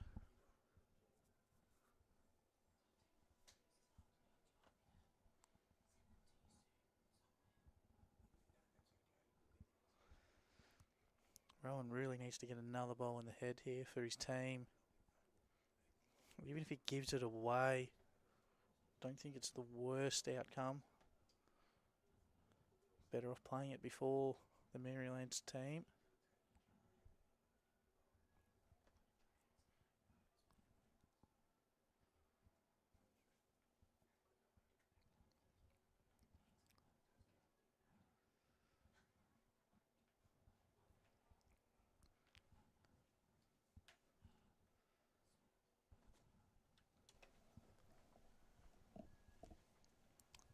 Just needs to keep on running here, get all the way back. It's been a good shot from Rohan. I don't think it really helps though. Jack just looking for a couple of feet, maybe a yard. Deliberate action, Jack McShane. Same every time, eh? Yep, very methodical. All our newer bowlers and younger bowlers have probably seen so many different deliveries. They've probably been told so many different things by, coaches, supporters, whatever else. We see the likes of Aaron Wilson, who's so quick on the mat. You see almost the polar opposite in Jack McShane, so long and deliberate in his action, and probably everything in between. And you look at That's a pretty good result, actually, apart from the fact that he's fat in the target. No, it's a fantastic result, Yeah, really. yeah. First, probably 2/3 now. And all the position kind of thing just behind the head. So, Yep. be interesting to see if David goes firm at this or if he just tries to draw another one close. It'd be stiff to get his own out clean, but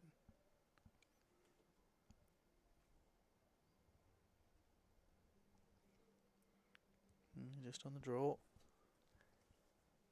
He's probably a little bit worried that if he did miss, then Matty's got a shot onto little trail for 4 or sit the bowl for 4, and he's in the area, Fergo. This is a pretty good attempt.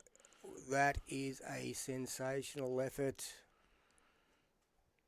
I say effort because I think he's one down, isn't he? Yeah, I think he had shot until Yes. he fell over. Yeah, I thought so too. What a shot.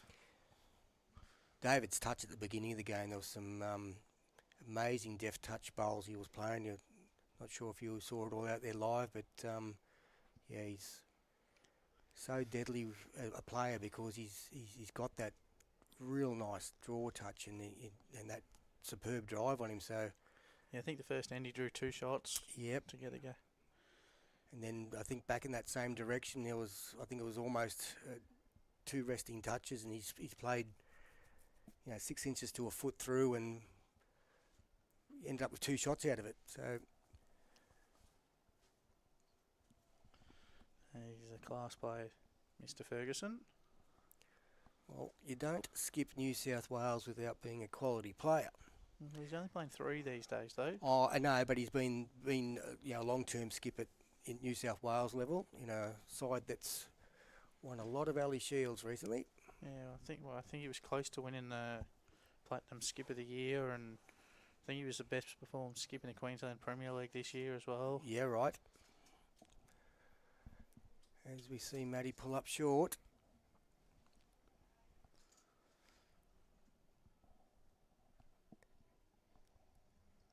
Not sure if we'll see too much more weight from Fergie there. If he's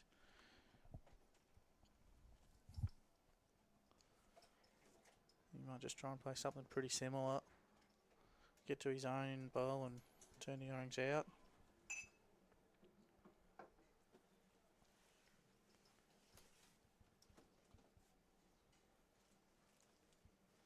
Interested. Yeah, Yeah. just strut going. He's normally Yep, pretty close. He's confident, strut down the green, and he has... Oh, wow. Oh, gee. Oh, I can hear. Well, I don't know if he said anything, but I can hear. You can hear what David's thinking. As the windy guys declare the head with 1. Well, that was 2 superb bowls there from Dave Ferguson. 2 good second shots, really. Yeah. Well, as you say, they declared it there. They had a bowl to come. I think Jack was just telling Fergie to have a real crack as they were walking down there together.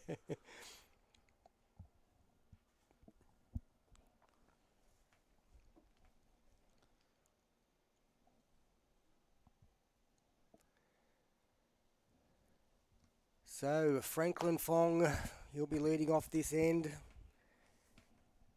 They're 6 shots behind. Yeah, Plenty of time to go. Yeah, not even halfway yet. So Yep.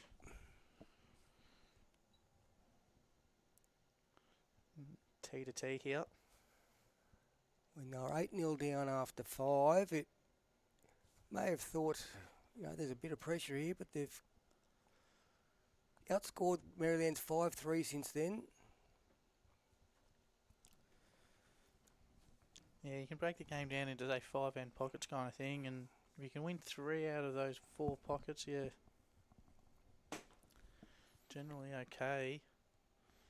So Maryland's obviously won the first one 8-0, and the last end of this 5-end pocket.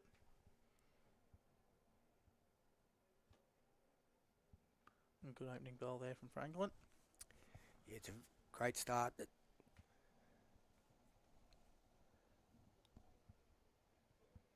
Uncle's going to be just through.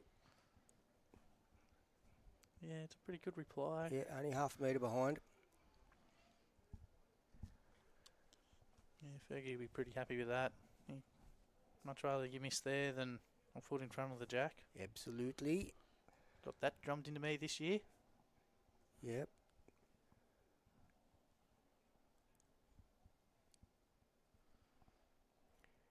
Franklin chasing this one down the green. She was very similar in the women's final. The women were, the young girls who ended up winning it, they had a lot of bowls just in behind, and if things did move, they were in good positive positions. Yeah, it always helps to have those bowls just past. And just like that, final has been fairly tight here scoring-wise. There was a 3 from a 2 down to a 3 up conversion from Fergo, but apart from that, 1s and 2s.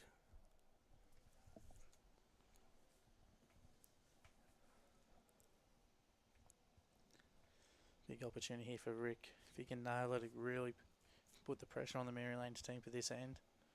Well, it's been quite an interesting game because the two leads just really have not nailed it between them at all. And it's been these seconds that have been making things work. Early on it was Tomo doing it, all of it, and the last few ends it's been Rick Lucey probably having the better of it. Tomo asking Franklin to move again.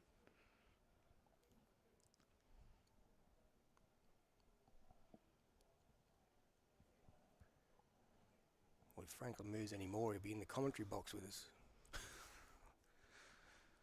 He can talk enough. Might get him in for a couple of bowls. Yeah, he's an excitable young man. Tomo should have just played it anyway.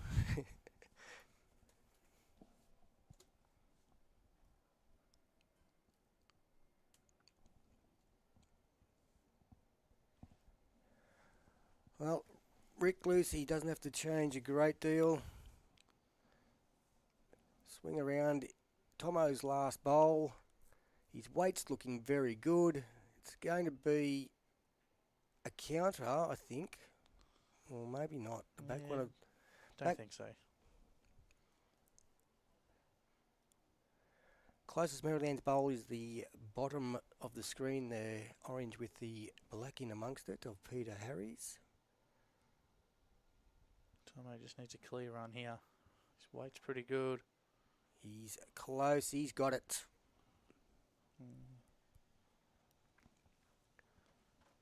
Great shot, acknowledged by his teammate. Yes, I think Uncle just said thank you. Good leading, he said. Oh no, I think that was Reggie I heard say that. Oh, did he?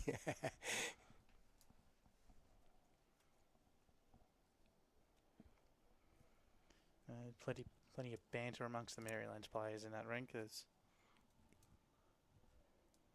Yes, that's for sure, and it's a little bit different to the Wenty rink. You got Matty Swan, who doesn't say a great deal. Rohan's pretty quiet.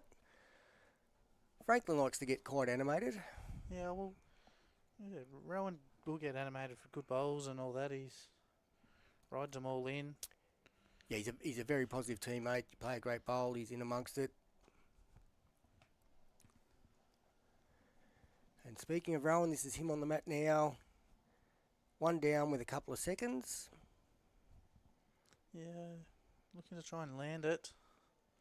Not far away here. He's got the weight for it. What a shot, Rohan he's Dennis. got it fat 4-3.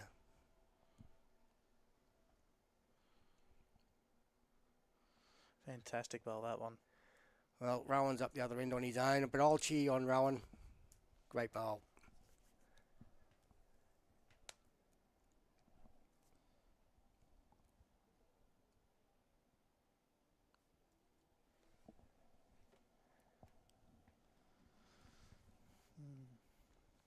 Jack on the backhand here. He'll just be trying to draw a shot. Yes, and his bowls on this hand will turn back a lot, so I'm not quite sure if the line is around the front orange or just under it. Well, he's around. think he is. And not quite coming in for second. Pretty good effort. Yeah. It's a good bowl for fourth shot.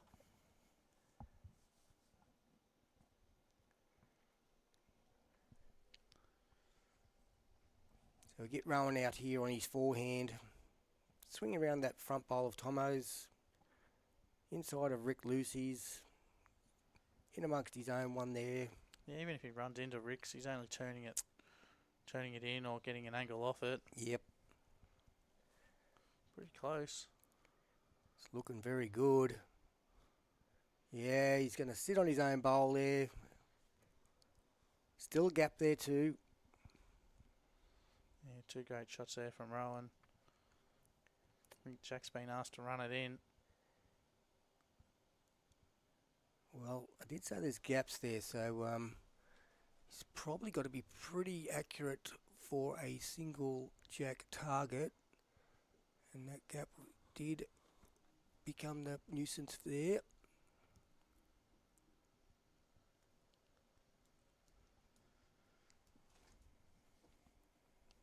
Yeah, interesting for Matty here. I just think he'd be trying to count, but I don't think he'd want to. Rick's asking him to turn the red ones past, or.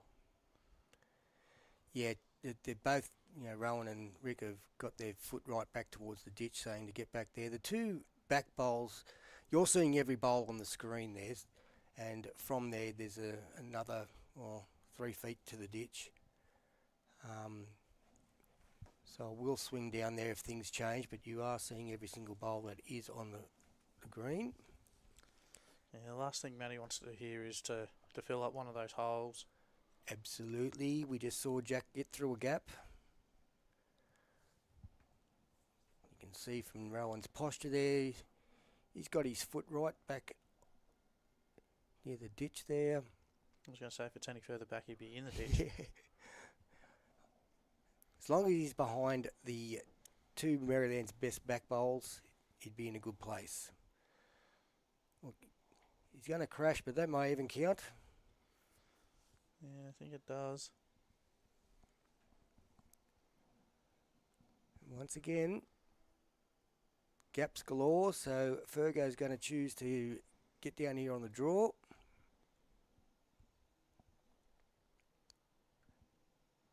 He's grasped this pretty well if he can just slide inside, but he's going to crash on the Pete's front bowl and knock it up. Yeah, he's just a bit quick there, Fergie. Yes, I think his line was pretty good. He had touch less weight, he'd swing in underneath that bowl. The old witch's hat didn't quite get it right.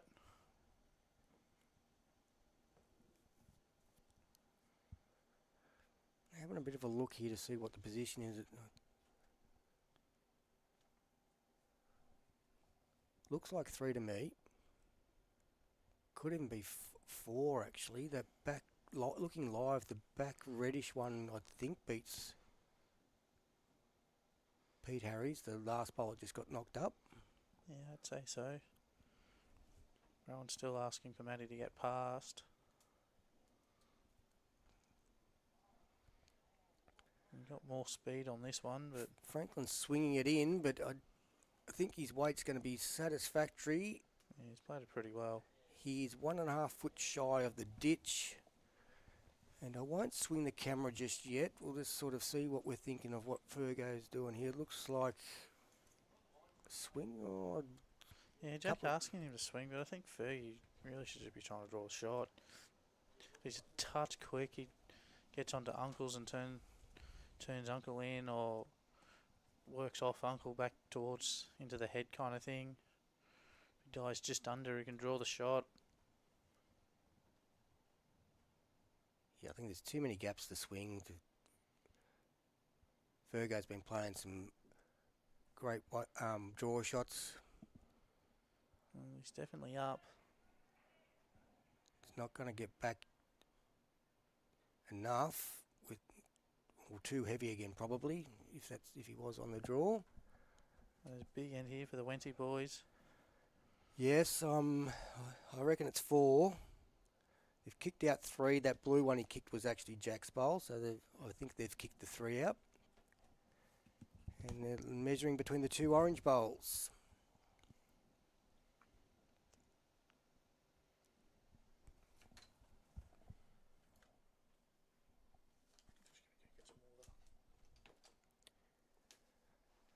So the first bowl that Rohan's got the measure on is the Marylands bowler Pete Harry, swinging around to Rick Lucey's Wenty bowl. It looks shy, so the finger single went up, but I will check it. It is 11-8, so it was only the 3, and when I say only the 3, it's a very important 3 for the Wenty side. One more of those and it will be all locked up. So a couple of times Wenty's been a few shots behind. They started off 8-0 behind. Got themselves a couple of 2s to get back to 8-4 before Marylands were able to pull away a bit again on the back of a great conversion shot with slightest bit of favourable movement off a bowl. And that was on the 8th end where Marylands end up getting 3 out of that to hit a 11-4 lead, and a 1 and a 3 gets Wenty back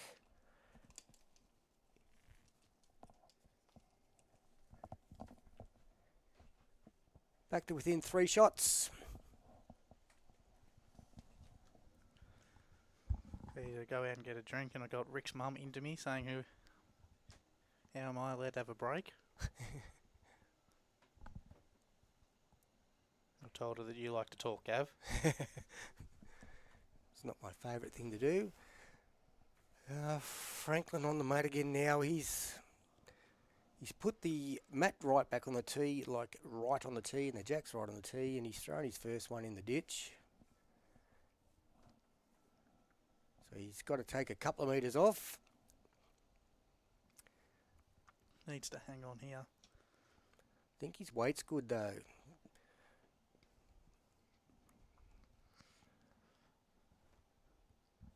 And as you can see in those last 2 metres of weight, a lot of these bowls are turning more than they're travelling forward. Yep. I was just speaking to Peter out there when I was getting a drink. He was saying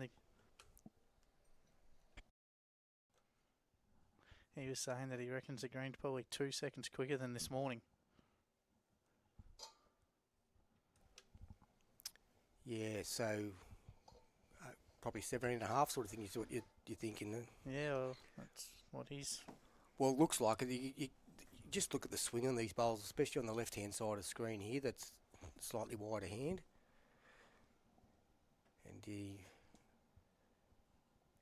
so I don't think Rick's going to be out wide enough there. Yeah, his balls haven't been moving as much as the others. Just more speed really here.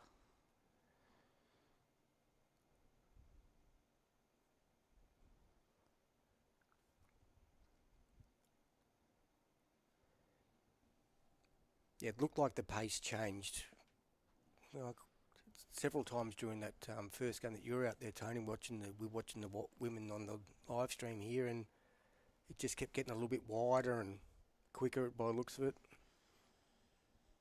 Yeah, good shot there from Shawn Thompson. Yeah, I thought it slowed down to start off with. Yep. Got asked to play a yard away and didn't even get to jack iron. I thought it stroked it reasonably well, one of the bowls, and probably why we got beat if I'm asked to play wide and don't reach. Well, I did expect that to get a little bit slower towards the end of the game. It just depends on what's happening with the sun sucking all that water out of the green and bringing it to the top and slowing it down a bit. Yeah, fair change over there from Rick.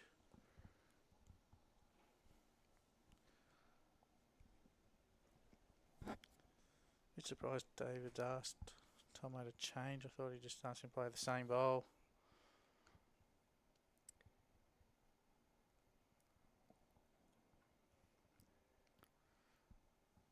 Man, it's Shawn's experience though. Played it pretty well, hasn't he, Gav? Yeah, he's got it grassed out well there, I believe. It'll rip a bit towards the end and get back in here. Yeah, well, once it gets to the tee, it doesn't quite rip. No, you can see on the screen there it's a little bit darker. Greenkeepers have been protecting those the last 2 metres all around the green. You can see it on the right-hand side of the screen near the ditch there as well. Giving it a lot of more hand watering. It's had a lot of work, this green, over the season. It's coming out in a few weeks' time. I think about 2.5 weeks, maybe 3 weeks of work to go for the green, and then it's held up fantastically. Yeah, if that's such a word, fantastically. Yeah, well, it is. You've made it up. No, it actually is a word. But yeah, it gets a huge amount of work, this green. Talking fantastically, Rohan Dennis. Oh, great shot, Rohan. A bit of a fist pump there too from Rowie. He's up for it. Yes, if you haven't been down to Marylands, if you ever get yourself down here, we've got this particular grass green, and to the bottom of your screen, if you keep going out there, you'll see it on the angle on the next end. We've got an area called our Al Fresco Lounge, where it's undercover glass windows, blah, blah, blah, and then go straight out to one of our synthetic greens, or our synthetic green. And then we own Guildford 2 k's away with 2 of the best grass greens around.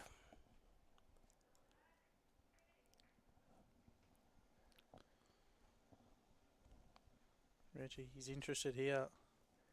It's looking good. Are you going to get back down enough? Oh, what an attempt. What good speed for the shot too. Absolutely. Probably nice that it didn't get a piece of that in the end. Little tiny feather and stick it in behind the jack would have made it a bit more difficult. That wouldn't have pleased David. Nope. Because at the moment, sit that bowl or trail the jack a couple of feet is big. However, Rowan is going to change that all up, and whilst that's got it back towards the pack, it's changed things up, but it's probably not. It's just it's similar sort of shot in the opposite hand there now. Yeah, well, it's unlucky. Well, that's a great shot kind of thing, and your thing is you had to try and change it. Give people like Jack McShane 2 chances at it. They're generally going to get it with the second one if they miss with the first. That's right. That forehand can be pretty hard to time that turn. With that little bit of speed. Yeah, probably a touch quick there. I don't think he was meaning to lose his bowl there. Yeah, I don't think he was meaning to it, but it doesn't really matter. No, exactly, yeah. If he did lose it, like if he gets the jack into the ditch, he's probably making 5. No, I was just thinking about the fact that he was wide was because he was too quick more than anything else. But the shot is still there for the Maryland side, so Matty needs to change something up here. I think the call was to stay to the right-hand side of the screen on his backhand. Yeah, turn row, he's get around it.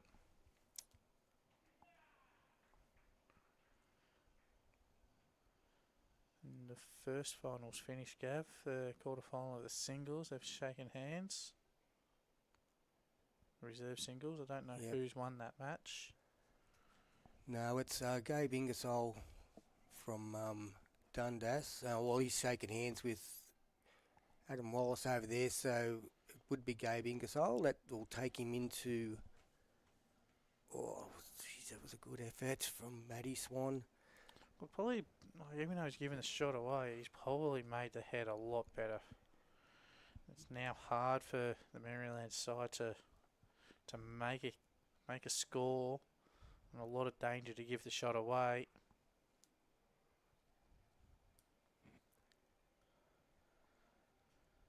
Yeah, Jack's having a good look at him. I'm not sure what he's thinking to try and roll Rowan's. Yeah, he's going to come down the backhand, play it safe.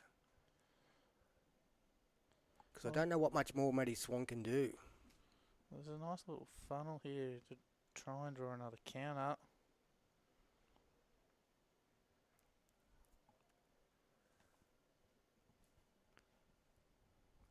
Just doesn't want any piece of the jack here, Matty, on that forehand. No, if you see the bottom right-hand side of screen, that orange bowl down there, that is a Wenty bowl. So if he's going to go, I think he's got to go quick. But I don't think that was the call. Geez, you could play a great bowl here and go 4 down. So. Yeah, that Wenty bowl, I think that's up in the ditch, Gav. Oh, is it? Yes, okay. So there is nothing behind.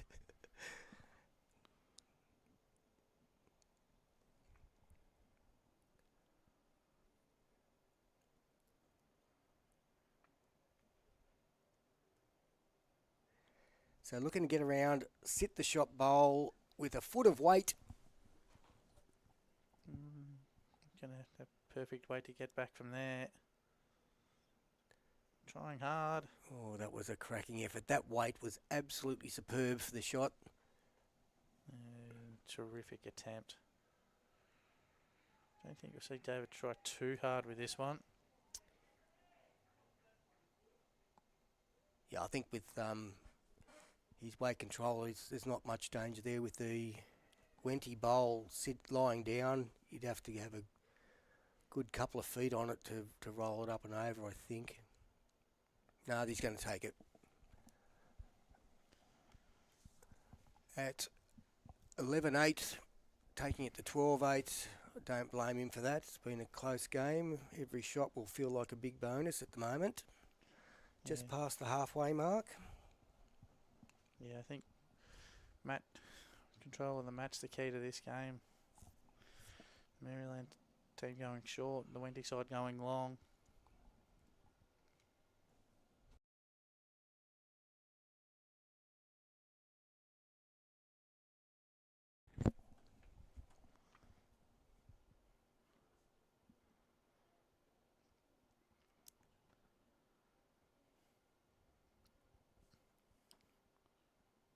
Peter Harry. Looks to be pretty fair. Yeah, pretty good start there.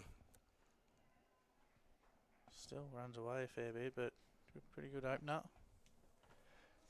So Tony just mentioned that we had a singles game out there. That was a reserve singles quarter-final. So Gabe Ingersoll from Dundas will be through to the semi-finals, which I think is next Saturday. Not next Saturday, I think. No, it's not. Yeah, sorry, the 8th. And no, it's not. It must be the weekend after that one. So at the moment, we've got out there, you are watching the men's fours, open fours final. Next door, or with a rink in between, you've got the men's senior fours final between the Hills and Dundas. Then we've got the open reserve fours final between Wenty and North Ryde. And we have the men's senior pairs final between Tooney and Wenty Leagues. So 4 finals. As I said, next weekend, I said earlier in the coverage that we've got a lot of finals again next week. 2 weeks. Oh, sorry, 2 weeks. Sorry, yes, thank you, Tony. 8th of November. State mixed pairs next week. Franklin Fong. Good correction. Yep, so the 8th of November, Saturday the 8th of November, we'll be live streaming the ladies triples final in the morning. That's between Maryland and morning's game nearly. It is. There's only a couple of differences in amongst it. So we've got Regan Bunn, who won the fours this morning. She is skipping, as we see, a good bowl here from Tomo, just sliding through.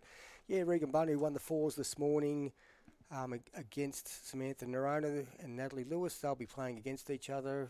Regan taking on Sophie Payne again, and Sophie's mum, Tina Trelaw, who's still a rookie. And Samantha and Natalie be joined again by Chanel. Yeah, they'll be out for revenge, the girls. Yep, for sure. I think Regan will be out to get the double. Absolutely. Shot Great. there from Rick. Yeah, brilliant shot there. And no matter what happens there in the morning, we will have the two sisters come up against each other in the afternoon, live streamed again. That's Samantha and Natalie against each other in the singles final.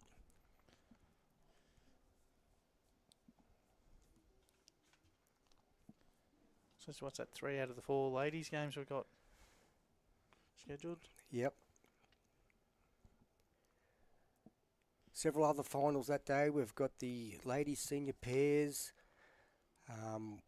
We've got a couple of semi-finals in the morning of the reserve pairs and the ladies senior triples. And then in the afternoon, as I said, we've got the ladies open singles final, the ladies senior singles final. Both of those are all Marylands. Men's triples final, we'll have a Marylands team of Heath Lewis, Jack McShane and Mason Lewis up against the Toongabbie side skipped by Maddie Crossland. Bit of a clean out there. Yeah, you got a fortunate result off the front one there, young Jack.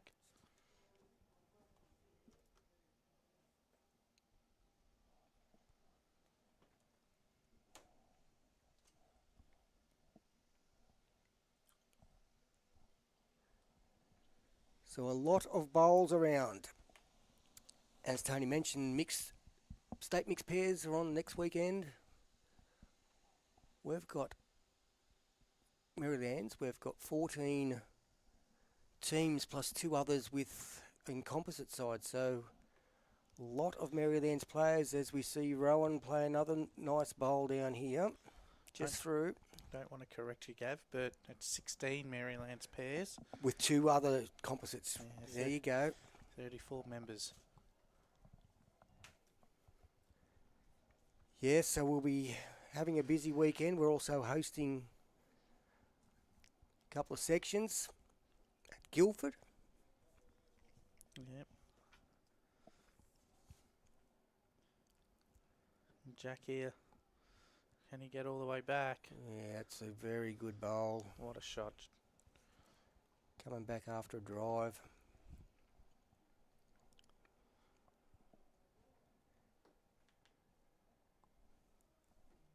And then, as we said, the following weekend, we've got a lot of finals that we'll be live streaming here. Metro Northwest finals from the Cauldron here at Marylands. And the Sunday, we are hosting over at Guildford. We are hosting at Sydney South East. Versus the Metro Northwest side. Yep. Is that in I think it's the open, men's, open, women's, and over 3 rinks of over 40s. Should be a good morning of bowls. I mentioned in the earlier telecast that tomorrow we're hosting the Michael Schwartz Shield here at Marylands. That is Metro Northwest versus the Central Coast. Fergie pretty close here. Yeah, he's been playing some brilliant draw shots. Yeah, fantastic shot there. Be disappointing he didn't stop right behind it, but Rohan asking Maddie to play up. Doesn't take much encouragement for Maddie to play weight.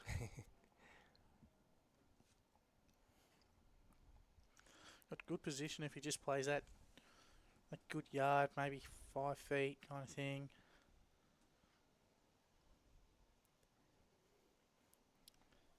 Tends just to play these a little bit quick though.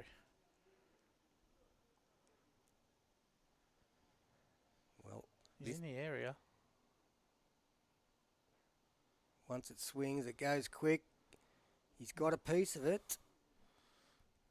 Still 2 down. Possibly 3. Looking at it live, it's not far off. I think the red one does count as third. So only the 2. Yeah, he couldn't have played that much better, Matty. His ball has run out of bounds as well.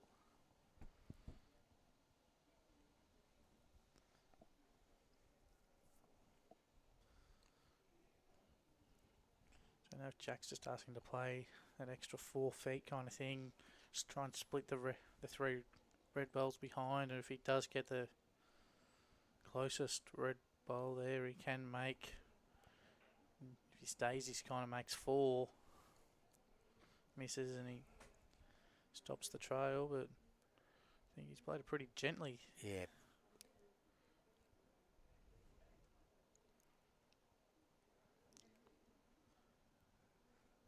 So currently on the scoreboard, it's 12-8 to Marylands. A 4-shot lead, and they're holding a couple of shots here. Yeah, big bowl in the context of the match. You can get the shot here, back to within 3.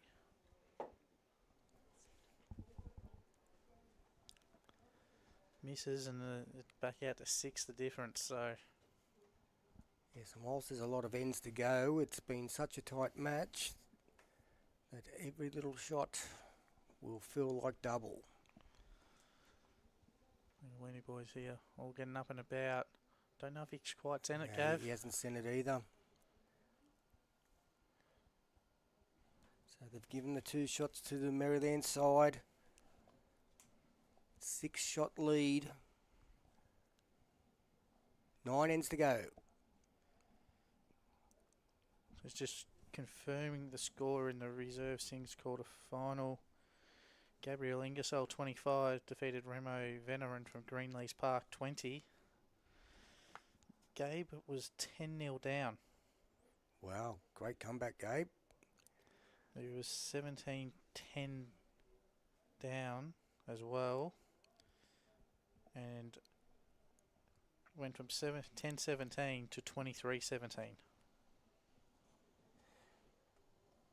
Well, he comes from good stock. His old man is a brilliant bowler, long-term high representative. Yeah, a couple of state singles, I think.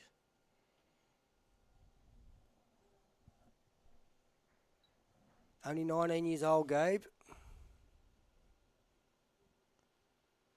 He's into the semi-final of the reserves.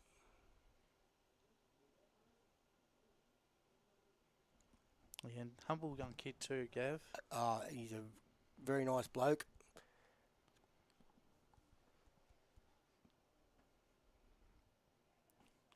I saw him out there playing reserves. I thought he would have been playing a bit higher this year up at Dundas. I think he only played 5s again. Like, I think it was 7s the year before and 5s this year. But yeah, I don't know who's holding him out of a top grade position over there. He's very good bowler. Yeah, it won't be long before he's pushing up into the top grade there.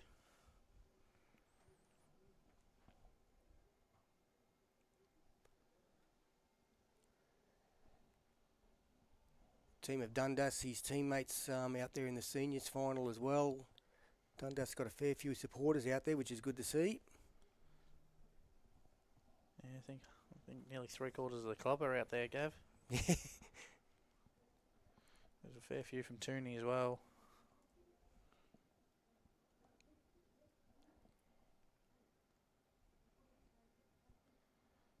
Yeah, it's a good turnout. Good to see so many people here supporting bowls. That's Franklin moving again. That's the 3rd or 4th time I've noticed players have stopped and reset because he's been moving. Yeah, he can't help himself.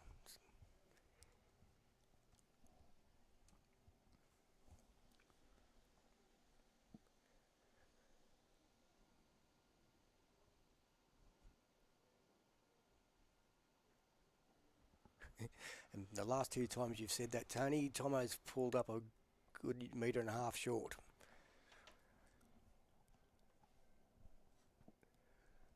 Rick Lucey now. Played this pretty well. Looking like he's going to get underneath this bowl, sit right on amongst it. Great shot, Rick Lucey. Yeah, he's probably been the most consistent player since I've been sitting. I've come up into the office here, Gav, for the commentary. Yeah, definitely. So, as I said before you got in, Tomo was probably the most consistent with Rick just behind it. And, yeah, it's definitely been Rick since then. And then they've had Rohan come right in behind there and adding to it. And obviously you got a world champion up against him in Jack McShane. So it's been a great battle from the end of these seconds onwards. It's been a fairly even battle, and it's probably been Fergo with the advantage over Maddie Swan. That's probably been the difference. Yeah, another great shot there from Rick Lucey.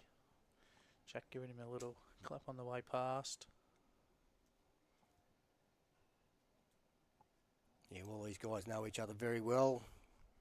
And we play against each other all the time. Yeah.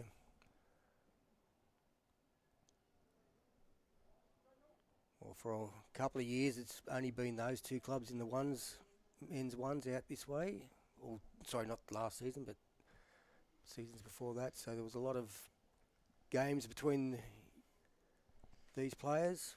Jack McShane. Yep. What a great shot, Reggie. And right in behind. Quality bowl. From a quality bowler, quality human being. Oh, his head's already big enough, Gav. He won't. He's got the earphone and listen to my commentary, mate. He'll be watching this on the replay tonight, I reckon. He'll probably record that shot there and just post it in a group chat, telling everyone that he carried the team. Yes. Shots like that. But how good is this sport when you can just enter at your local club in a club championship and play against world champions, Australian champions, Australian representatives, Jackaroos, and Rohan Dennis. what a quality bowl there. Oh, What an just attempt. missing. Yes, join your local club and play against the world champion. It's been great for our young juniors. They've been able to work with a lot of the top players from here, Cody especially, and yourself. You've worked a lot with young Regan, who won this morning. Yeah, I don't want to take any credit for that one. Oh no, what you've done with her mental side of the game has been groundbreaking for her.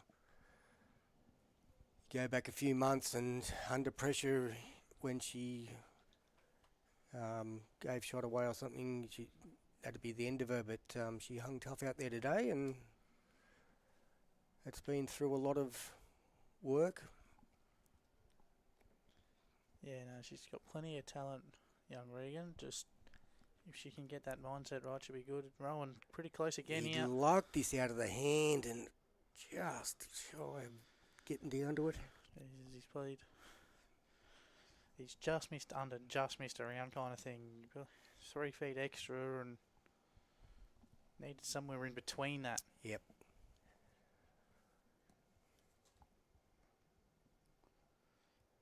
And the reason he was able to try and play that shot is because Rick's got those two close bowls. Yeah. The young Sophie in that team, I don't think I've seen someone work so hard on their game over,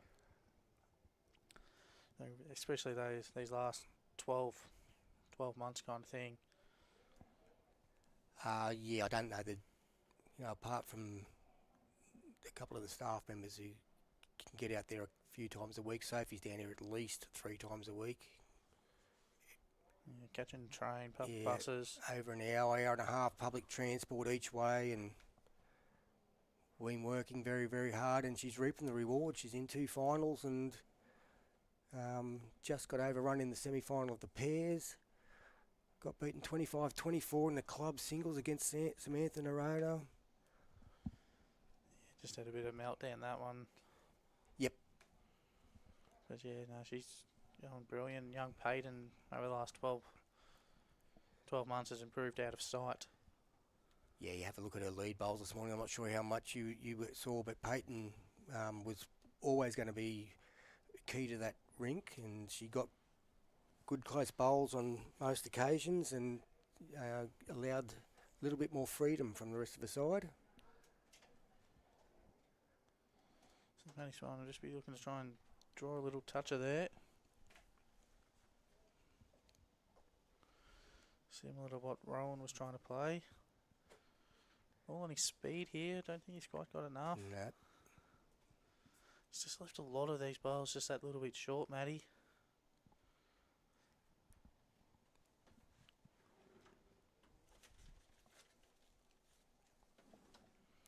very unlike him. He's usually giving most bowlers a good chance.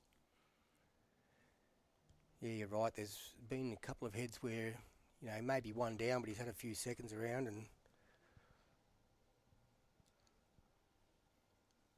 How much is this going to get back? Needs to get under that and run.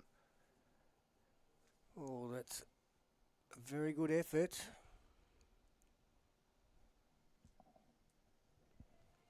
I think it helps a fair bit too. And Jack got out to that spot there. They were a few down, the Maryland's team, so Money need to add a little bit and get a bit more grass, or is he going to try and kill it?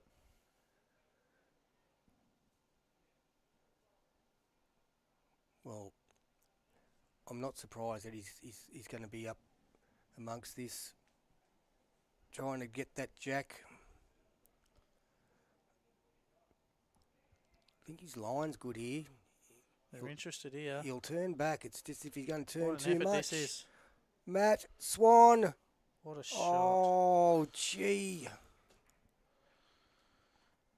Just a touch too far.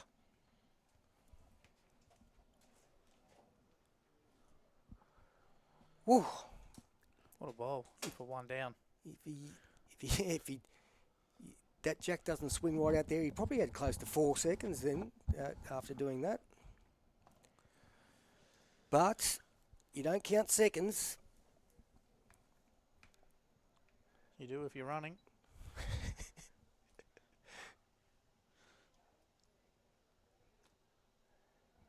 And Maryland side continuing with these shorter ends.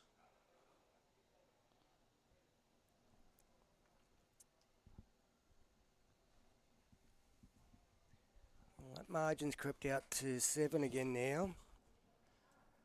Not quite a game high margin, but a pretty handy margin to have with 8 ends to go. It only takes one loose end, no, or one cracking shot to make a 4 or a 5, and Yeah, there has been a couple of heads where, a 3 or 4 to Wenty was on offer. If things went the right way and the right movement of the jack or a bowl, the last end being an example of it.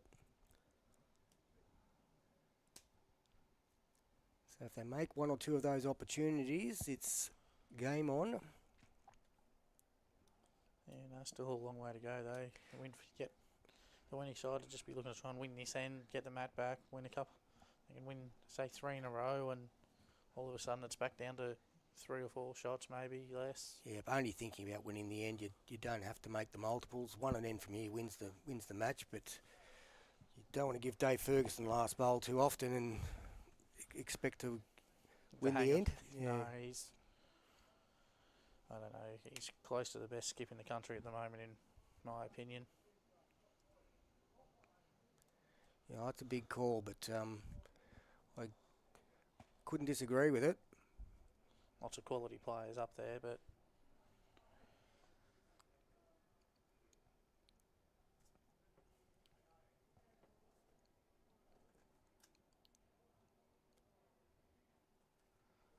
Franklin just overcorrecting with that one.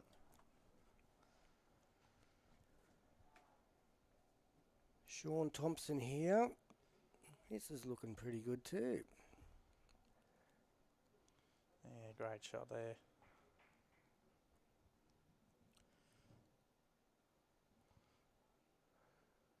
Pete says welcome to Shawn. Welcome back.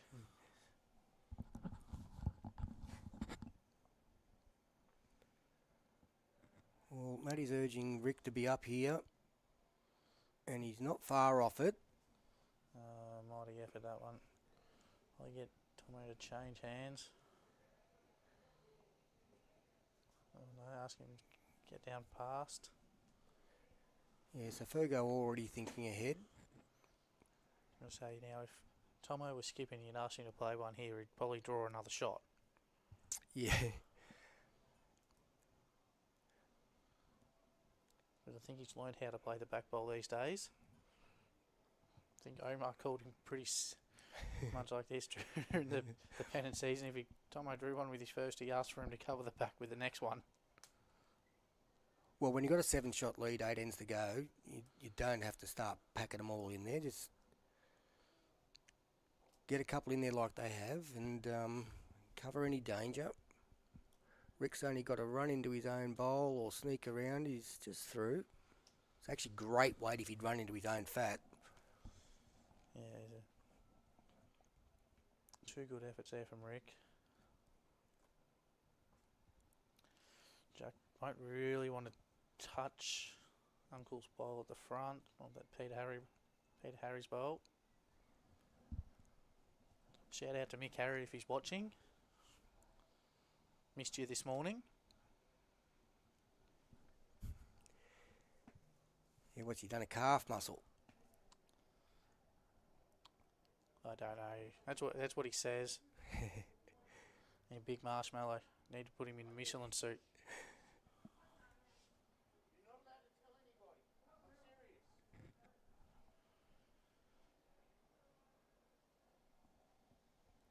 Well, I think the key to winning now is Franklin's got to start nailing that jack. Yeah, you can't give players like Shawn Thompson and Jack McShane room to be drawing shots kind of thing. You need to try and have them attacking kind of thing if you're going to be any chance to. Yep.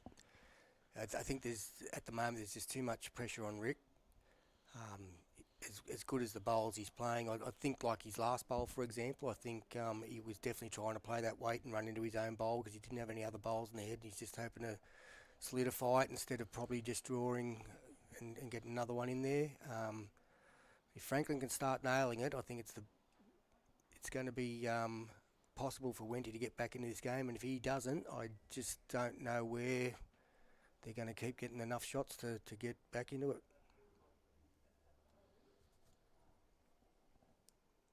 Yeah, definitely agree with what you're saying, Gav. It's a luxury at the moment. You see Fergo from the third bowl of his team, Tomo, he's already playing positional bowls, and that's a huge luxury to be able to do that so early in the.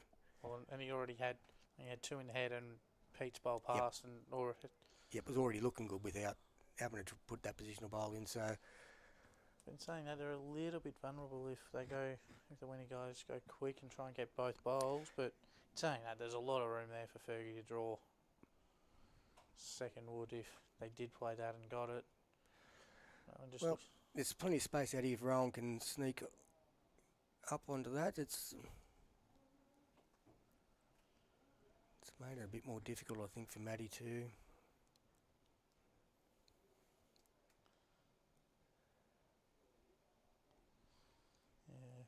David definitely needs to get another bowl in the head here. He can just get around Uncle's and turn Tomo's down.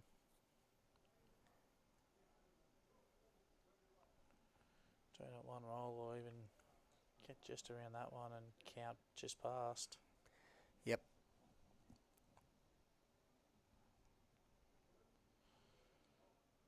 Speed looks okay. Well, that's a great count up, but will it force Maddie to... Well, looking at those two bowls, they are 3 down, so that would be a swinging weight to try and split those and stay. Can't take them both out clean because he'd still be 1 down. Yeah, still can get all 3 if he gets... Correct, but that wasn't the call, yeah. So I thought Matty might overrule Rohan and try and go the 3 and open things right up at least. We'll see. And yeah, he's going big. Close. Well, he's got 2 of them, I think. He has, and the jack has moved. Shawn put glue on his bowl. Yes.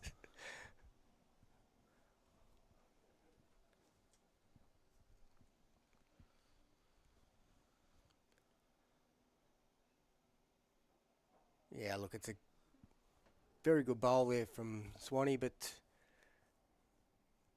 hasn't made it any easier. He's giving himself a few seconds though. He has. But you'd expect Fergo to get another one here. Just probably doesn't want to put them together.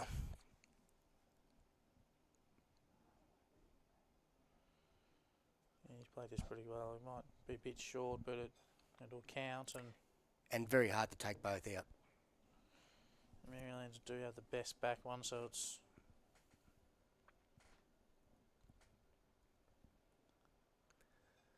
pretty much just a dead draw here. Matty Long Swan. Oh, kill it. I'm not quite sure what he's thinking here. I can never tell with his delivery whether it's big or draw weight.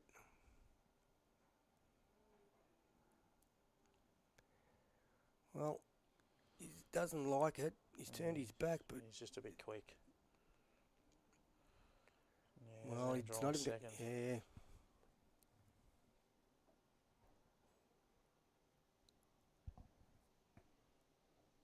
I think the signal was two. Yeah, I didn't quite get the signal. I'll wait for them to come and do the scoreboard.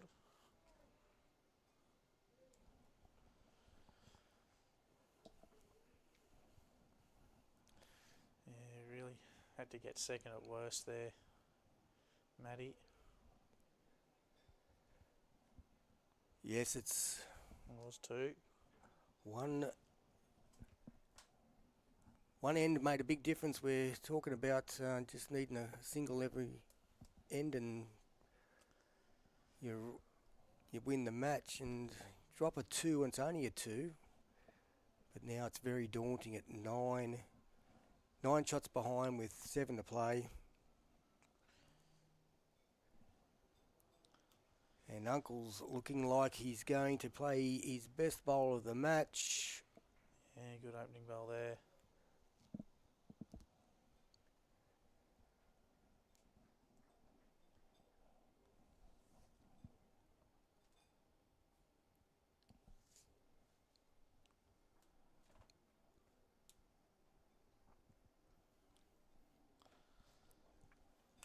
Yeah, it's going to be really important now for Franklin. His second bowl here is really got to, doesn't even have to nail. You just got to put it in the area. Just make it that little bit easier for Rick. Yep. Put a little bit of pressure on the Maryland side, kind of thing. Yeah, I think Rick's probably feeling a little bit lonely out there. He's bit of pressure at every end that he's jumped on the mat. Yeah, good solid leading there from Peter Harry. One thereabouts, one just past.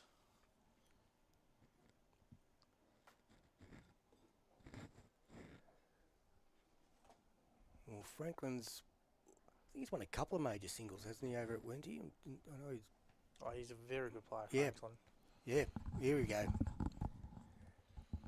Here we go. Gives him... Not quite the shot, but at least it's one in the area. Yep. He's definitely good enough to turn it on. Yeah, and he's only got to do it for 5-6 ends here, and it could be enough. Absolutely. Hard thing though is if he does nail it with a couple, you've got good firepower in the Maryland side with, with Shawn and Jack. They don't miss too many, as I've said earlier.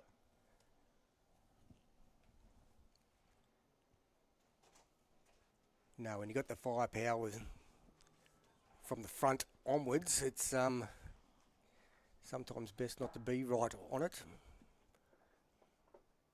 Bowley from Rick. Yeah, great shot there, Rick. Don't know if he quite got the shot, but definitely improves the head for the Wenty side as Tommy wants this one to get up. Probably going to have to kick it as he wanders down after it.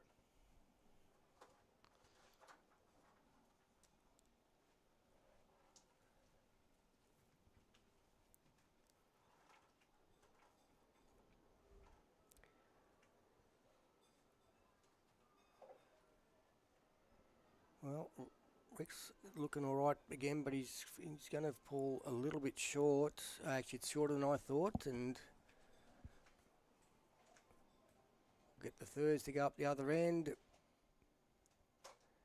Jack McShane will have the first bowl out of the thirds.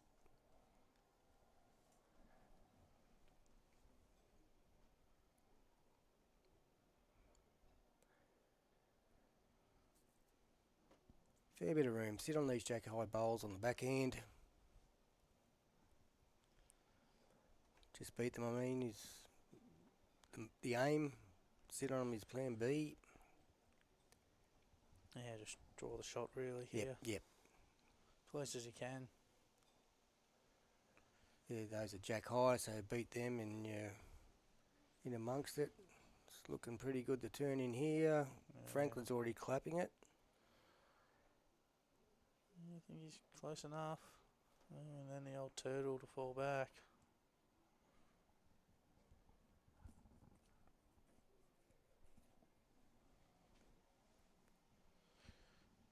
Interesting here, like I think Rick and Rohan have called a lot of shots kind of thing before the skip Maddie's called them.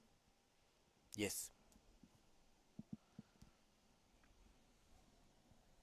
Interesting dynamic in that rink. As you see, Pete and Shawn, I think they've kept right out of it and let Jack and David do their thing. Plenty of experience with them, with Shawn and Pete around the head as well if they've needed to ask them a question. Well, that's the thing, and having multiple high-level skips in the one rink doesn't work all the time, but these guys have got a good understanding. Rowan's going to get a little bit of friendly love there. But yes, as, it's quite easy to have your front end who play skip a lot, want to get in amongst the shot selection. But as you say, Tomo and Uncle sort of are sitting back, just letting everything be done by Jack and Fergo.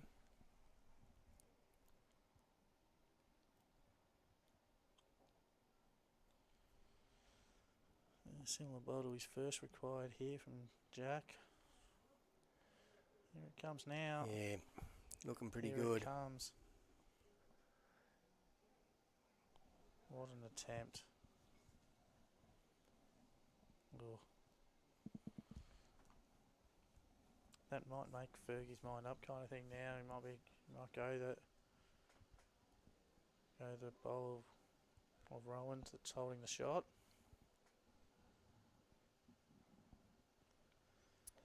Get a couple of them, might have three. Leave him with three. Yep.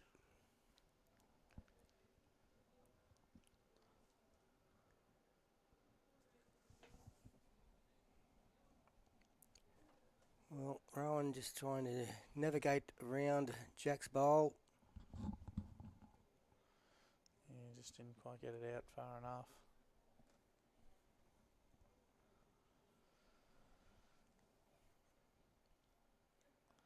Yeah, I think we'll see Fergie attack here.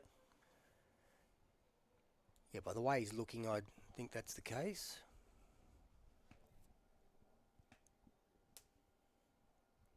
You got plenty in there now, the Marylands guys.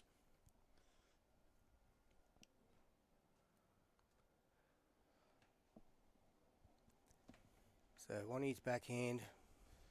Oh, no, he's just trying to draw. I think he might have. Well, his will turn, so it's going to be whether his weight's right.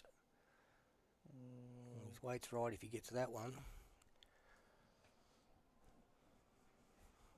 Apologising. Yep. He was only a foot or two too heavy there. He would have been under it pretty close anyway. So, Matty Swan. Don't think the Wendy boys can be too disappointed though, because Rowan's bowl to get there took a more favourable. Well, Matty's going to be attacking. Yeah, he needs to take a few risks now. Can't keep dropping ones. Game will slip away very quickly if you do that. You lose the next two ends and you can almost shake hands kind of thing. Yeah. So, forehand, attacking weight. Oh, he's got the little gap into his own.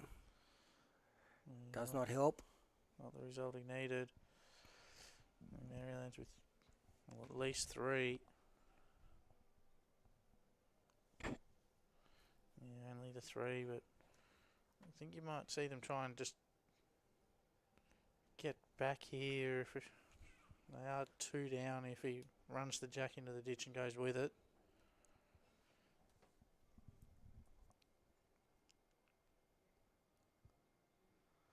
Not much danger apart from that for the Maryland guys.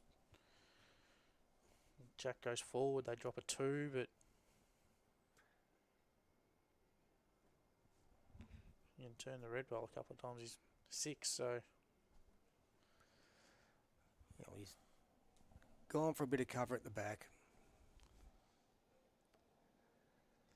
yeah, really all or nothing now. Got to get the jack and hope it goes out. Yeah. Matty Long Swan wasn't far away with his first effort.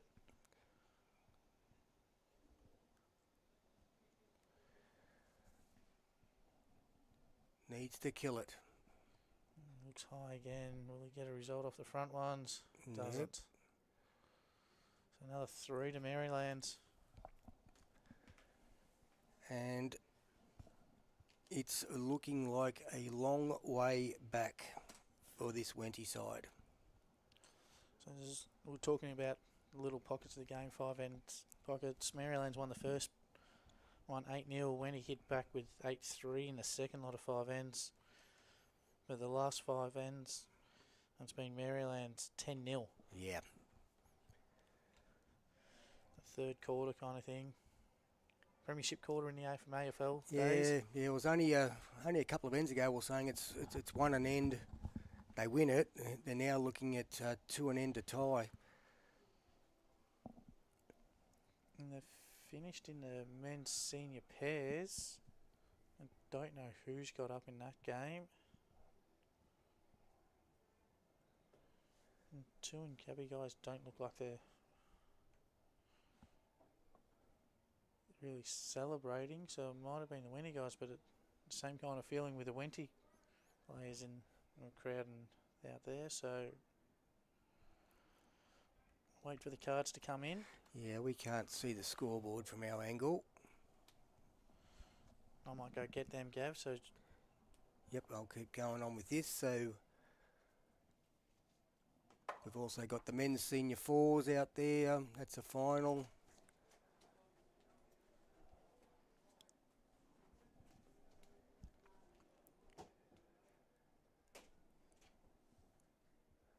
Franklin, very nice bowl there. 2 feet behind.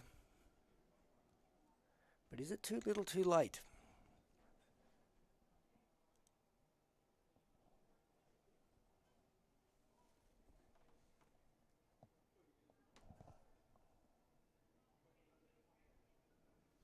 Five ends ago, it was a 3-shot lead to Marylands after Wenty picked up a 3. That was 11-8.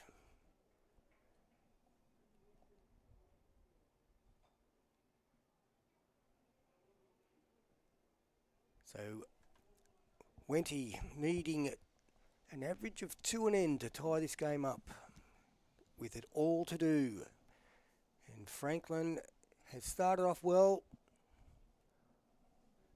couple of feet behind and then 1.5 meters behind.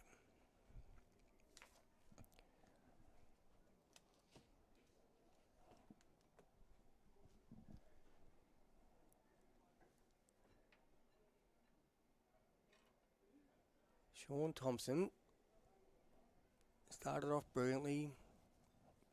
Had a couple of short bowls since then. This man, Rick Lucey's been very good here at second, helping his side out brilliantly.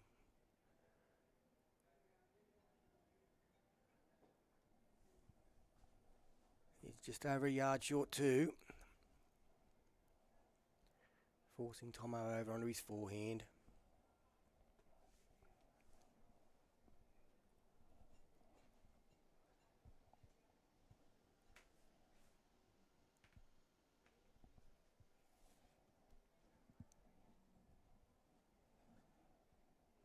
Well, that's a metre and a half past as well. Rick's straight onto the mat, looking for a yard on his last. Unfortunately, he's halved that. He's a counter log. They've got two shots there. 2 foot short. But then you have a world champion stepping on the mat.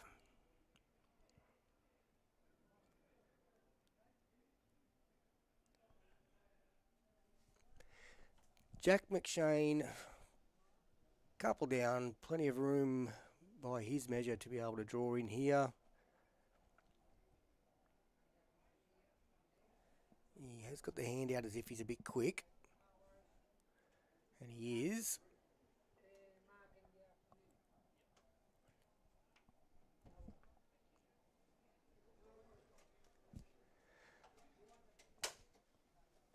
So over to Rowan Dennis, holding a couple of shots, but there is a lot of room in there for Marylands. It's Wenty needing a multiple. They've got the 2, but I can't see those 2 being in the count by the end of it. So it's going to be up to this man and his skip, Rowan and Matty Swan, to eke out a couple of shots here. Keep their side in it. And Tony got an update on what happened out there.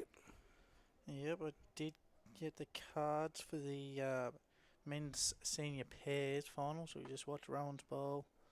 Just slip past here, might land and count. So it was the 2 and Gabby team of Keith Smith and Mickey Mack defeating Dallas Palm and Martin Frederick 24-8. Yeah, Martin Miles, that is. Yep. Martin Miles. Yep. 20-8, okay. Well done, Tooney. So, Jack McShane's second bowl. He's gone through 1.5 yards with his first, and his second one is the shot. Yeah, great correction there from Jack. So while I was out there, I had Michael Clark into me about not being asked to come into the commentary booth. And we also got a message from Mick Harry too, mate, just saying thanks, Tony. Well, missed you today, Michael.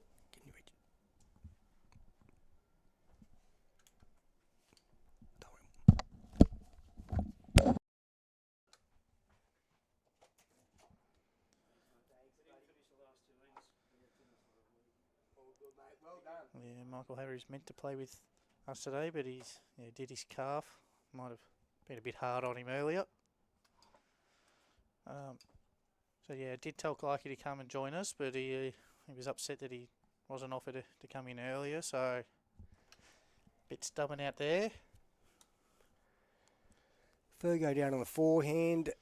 While that's coming in, it's looking like it's going to be a touch shy as well. So we have also finished up the Open Reserve Fours final, with the winner off to state being North Ride RSL over Wenty Leagues. It was quite a decent margin, 25-6, without playing the last couple of ends. So congratulations to the North Ride RSL side, skipped by Maxwell Gale. Yeah, lead Peter Collins, second Alexander McDonald, and third Kingsley Lake. So it's congratulations, fellas.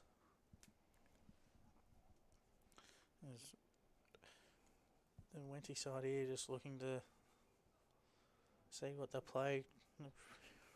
Really got to try and make a score. Get the orange bowl up through the shot bowl. Hang around for make 4 that way. Bowl wide, bowl tight. He's turning the Marylands. Bowls up and into the head though.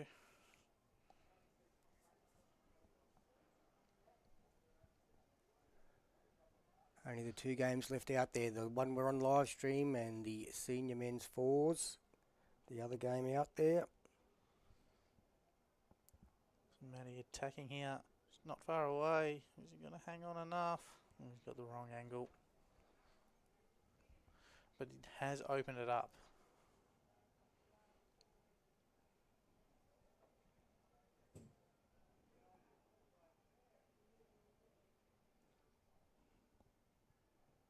And David just a little bit quick here. And does land one of the second shots, so it's a raffle for third shot now.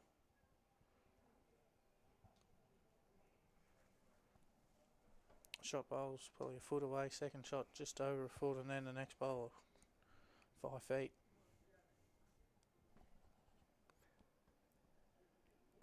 Yeah, it's In the not area. conducive to big scores here at the moment. It's close. Doesn't want the jack. Oh. Got it out. Yep. Second prize, really.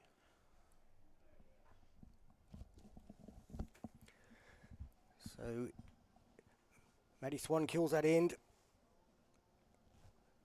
28 after 15 ends still. Maryland's got the mat. They'll play their short end again. He's been pretty good with the jack roll, Uncle. Yeah, very close to what he's been required every time.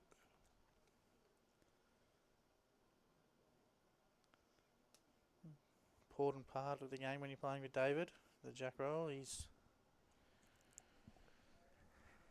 very demanding with that.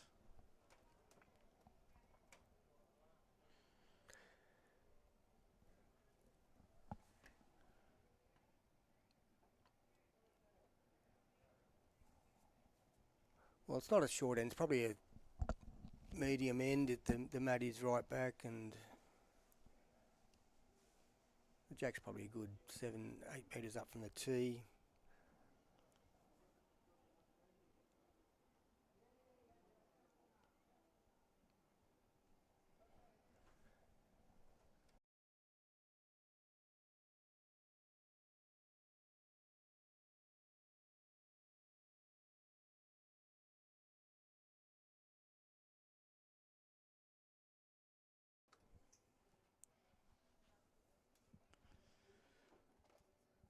Uncle not happy with that one.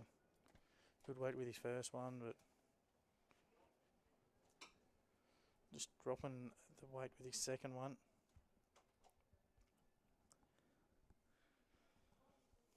The Wenty side here, it's important that Franklin can nail it, give him that opportunity.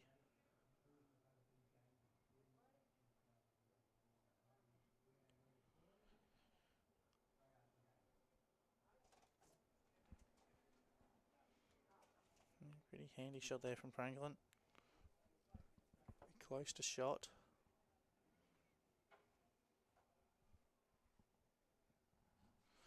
Still a lot of room though.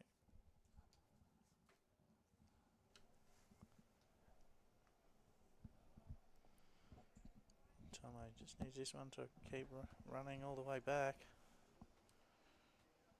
He done enough to draw on it. Great bit of speed there.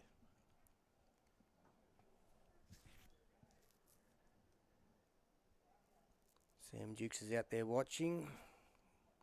Had a great season. He At has. the moment, he's making the back end of everything he's in. Such a likeable fella too, kind of thing.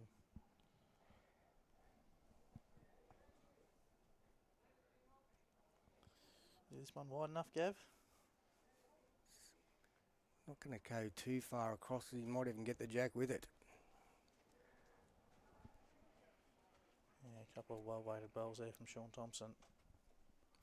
The thing is, at the moment, the Wenty just don't look like getting multiples. Yeah, not getting enough in the head too. Yep. Not easy to build the head, but yeah, I think his last couple of ends, Rick's just dropped off a little bit.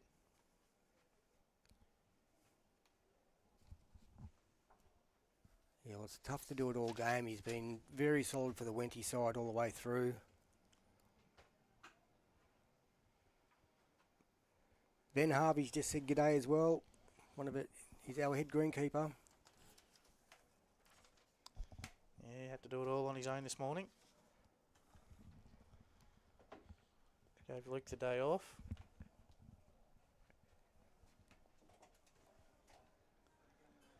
Hope he's enjoying his Guinness. Does like a Guinness. Young Ben. Don't know if he was called to get to the back there, Jack, but it definitely helps the cause because when he had the best 3 back bowls before that one. Yeah, I didn't see what the call was, but it would make sense to just keep covering everything now. Yeah, drop a 1 or a 2 here from Maryland's point of views. All good. Drop 6 singles and you still win by 6. It's Yeah. It's a good position to be in. You can just play with a lot more freedom Yep. too. That's right. Even if you drop a 3 or a 4, you still got that half a dozen shot margin kind of thing.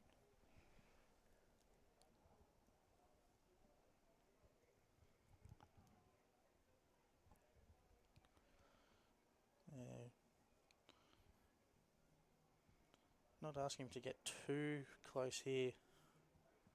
David asking if Jack, even if he is just past, helps cover kind of thing. If he does count, it's really a bonus. You look at this, like Maryland's, like it might be 1 or 2, might be 3, I'm not sure, but it's 1 bowl, 1 Wenty bowl inside the closest 6 bowls on the head. Yep.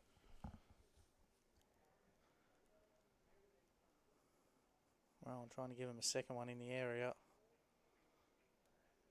Played it pretty well. Well, He's done enough. Great shot, Rohan. very Dennis. good bowl.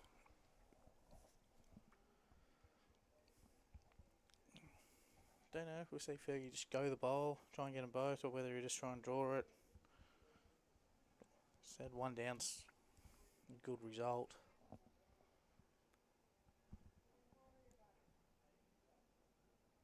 Obviously 5 up's a better result. Yeah, look, it's play either of those shots you've called because there's not any danger. It's gone the bowls. It's got the jack as Doesn't- well, I think. No. No, got the bowls clean. What a great shot, David Ferguson. Count them up. He nearly got with the other 2 Wenty bowls at the back as well. Great shot from Fergo.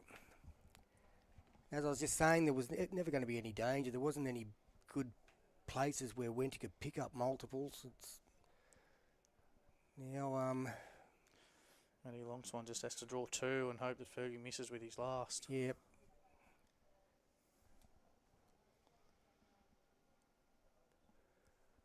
I'm just going to run through.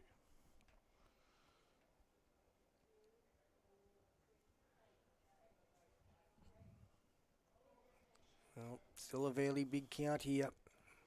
Yeah, I don't think David will be trying to get too close. I don't think you want to give him a target. No, he won't want to cross the line here either. It's the senior 4 match is finished. So this is the last match, and even though we're only played 15 ends, I don't know how long we're going to be going for unless Oh, I Matty think gets a result here, because I think he's 5 down. they'll go all the way. Rowan's doesn't like throwing it in early.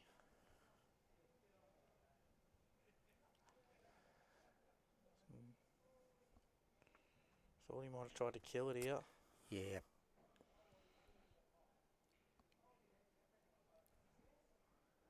Well, he's played it pretty well.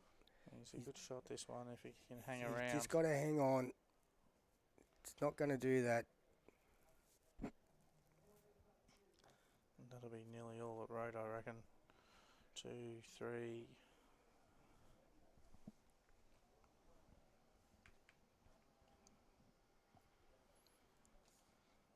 Four.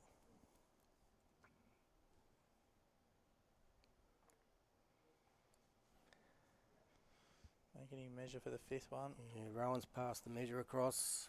So do you want the 5? You I can't believe Get Jack down. doesn't carry a measure.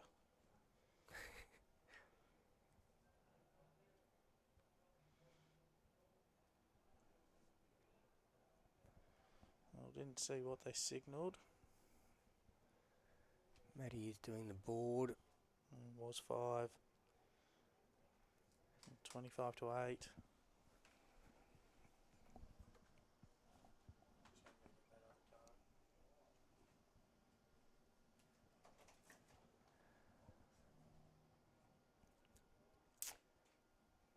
So 17 shot lead. Mathematically at the moment they've got to play at least 3 more ends.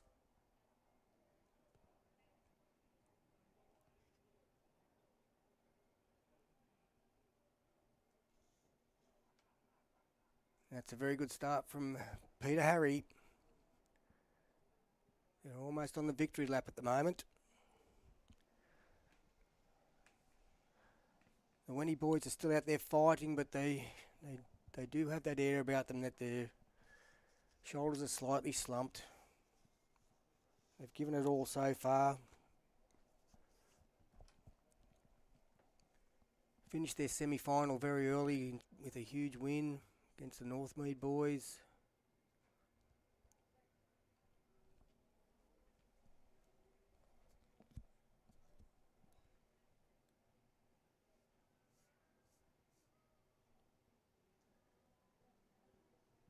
The Marylands boys playing with freedom now. Great shot there from Peter Harry too.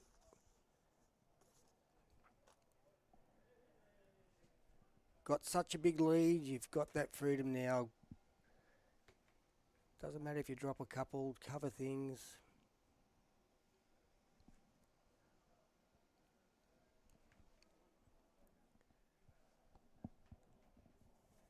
Franklin looking to improve 2 feet on his first, and he's just running into his own and going past. It's close for shot, but at present irrelevant.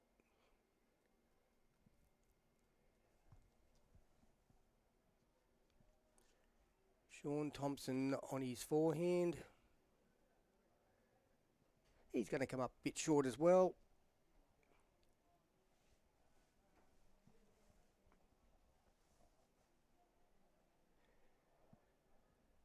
So the senior fours has finished. We'll get some result to you guys shortly. Tony's out there getting the cards as we see Rick Lucey play yet another very good bowl. Just swinging through instead of just sitting on it like he was hoping.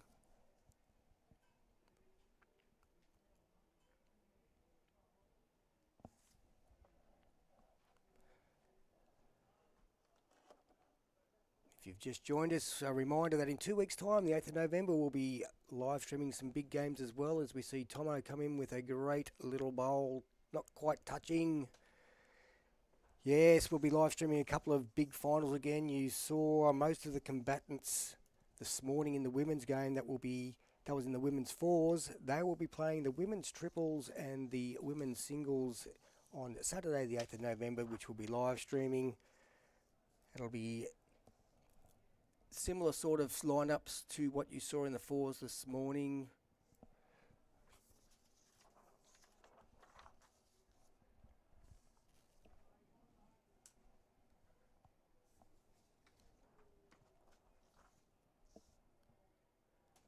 Rick just running through again.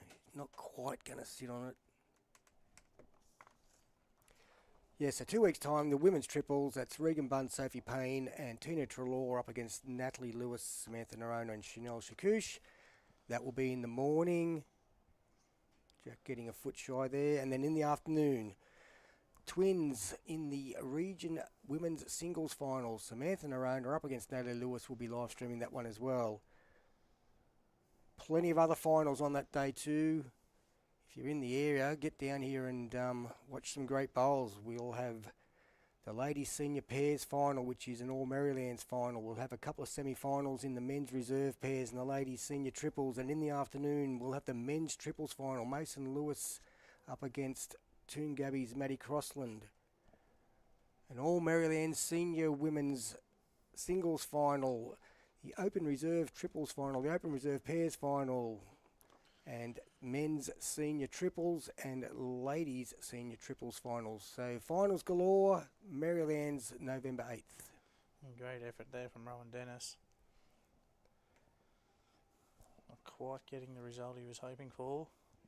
It has maybe opened it up a little bit on the other hand. Yeah, Rick wasn't far off in a similar sort of shot there as well before, and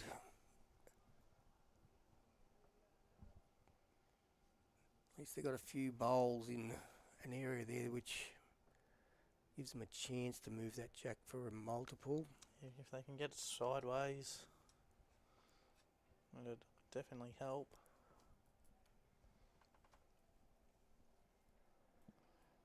So Rohan switching over, looking similar sort of weight, push that jack through the gap. Played it pretty well here, I think. Not quite. Massive effort. So the men's senior fours final was won by the Hills team of Bruce Goldrick, Peter Newman, Brian Patton and Dale Maitland, defeating the Dundas sports team James Somerville, Anthony Paul, Brad Lincoln and Derek Amos, with the final score being 27-11. So that blew out in the end because that was 7 all on the early stage. Well, the Hills boys just on 6 of the next 7 ends to get a 21-8 lead and put the batch to bed kind of thing. Pretty good shot from Fergo. He would have liked to have just got round that one and split the 3. Yeah, well, Dale Maitland, the winning skip there from the Hills, he's been around the traps for many years, a quality campaigner. Let's see what Matty does here. He's into the area. Got a couple. She's got a lot of bowls out of the head. A lot of the Marylands bowls too. Just the one Marylands one remaining. Got the next 3 now, Wendy, but Fergie not mucking around, just looking to play the same bowl. Not far away. Just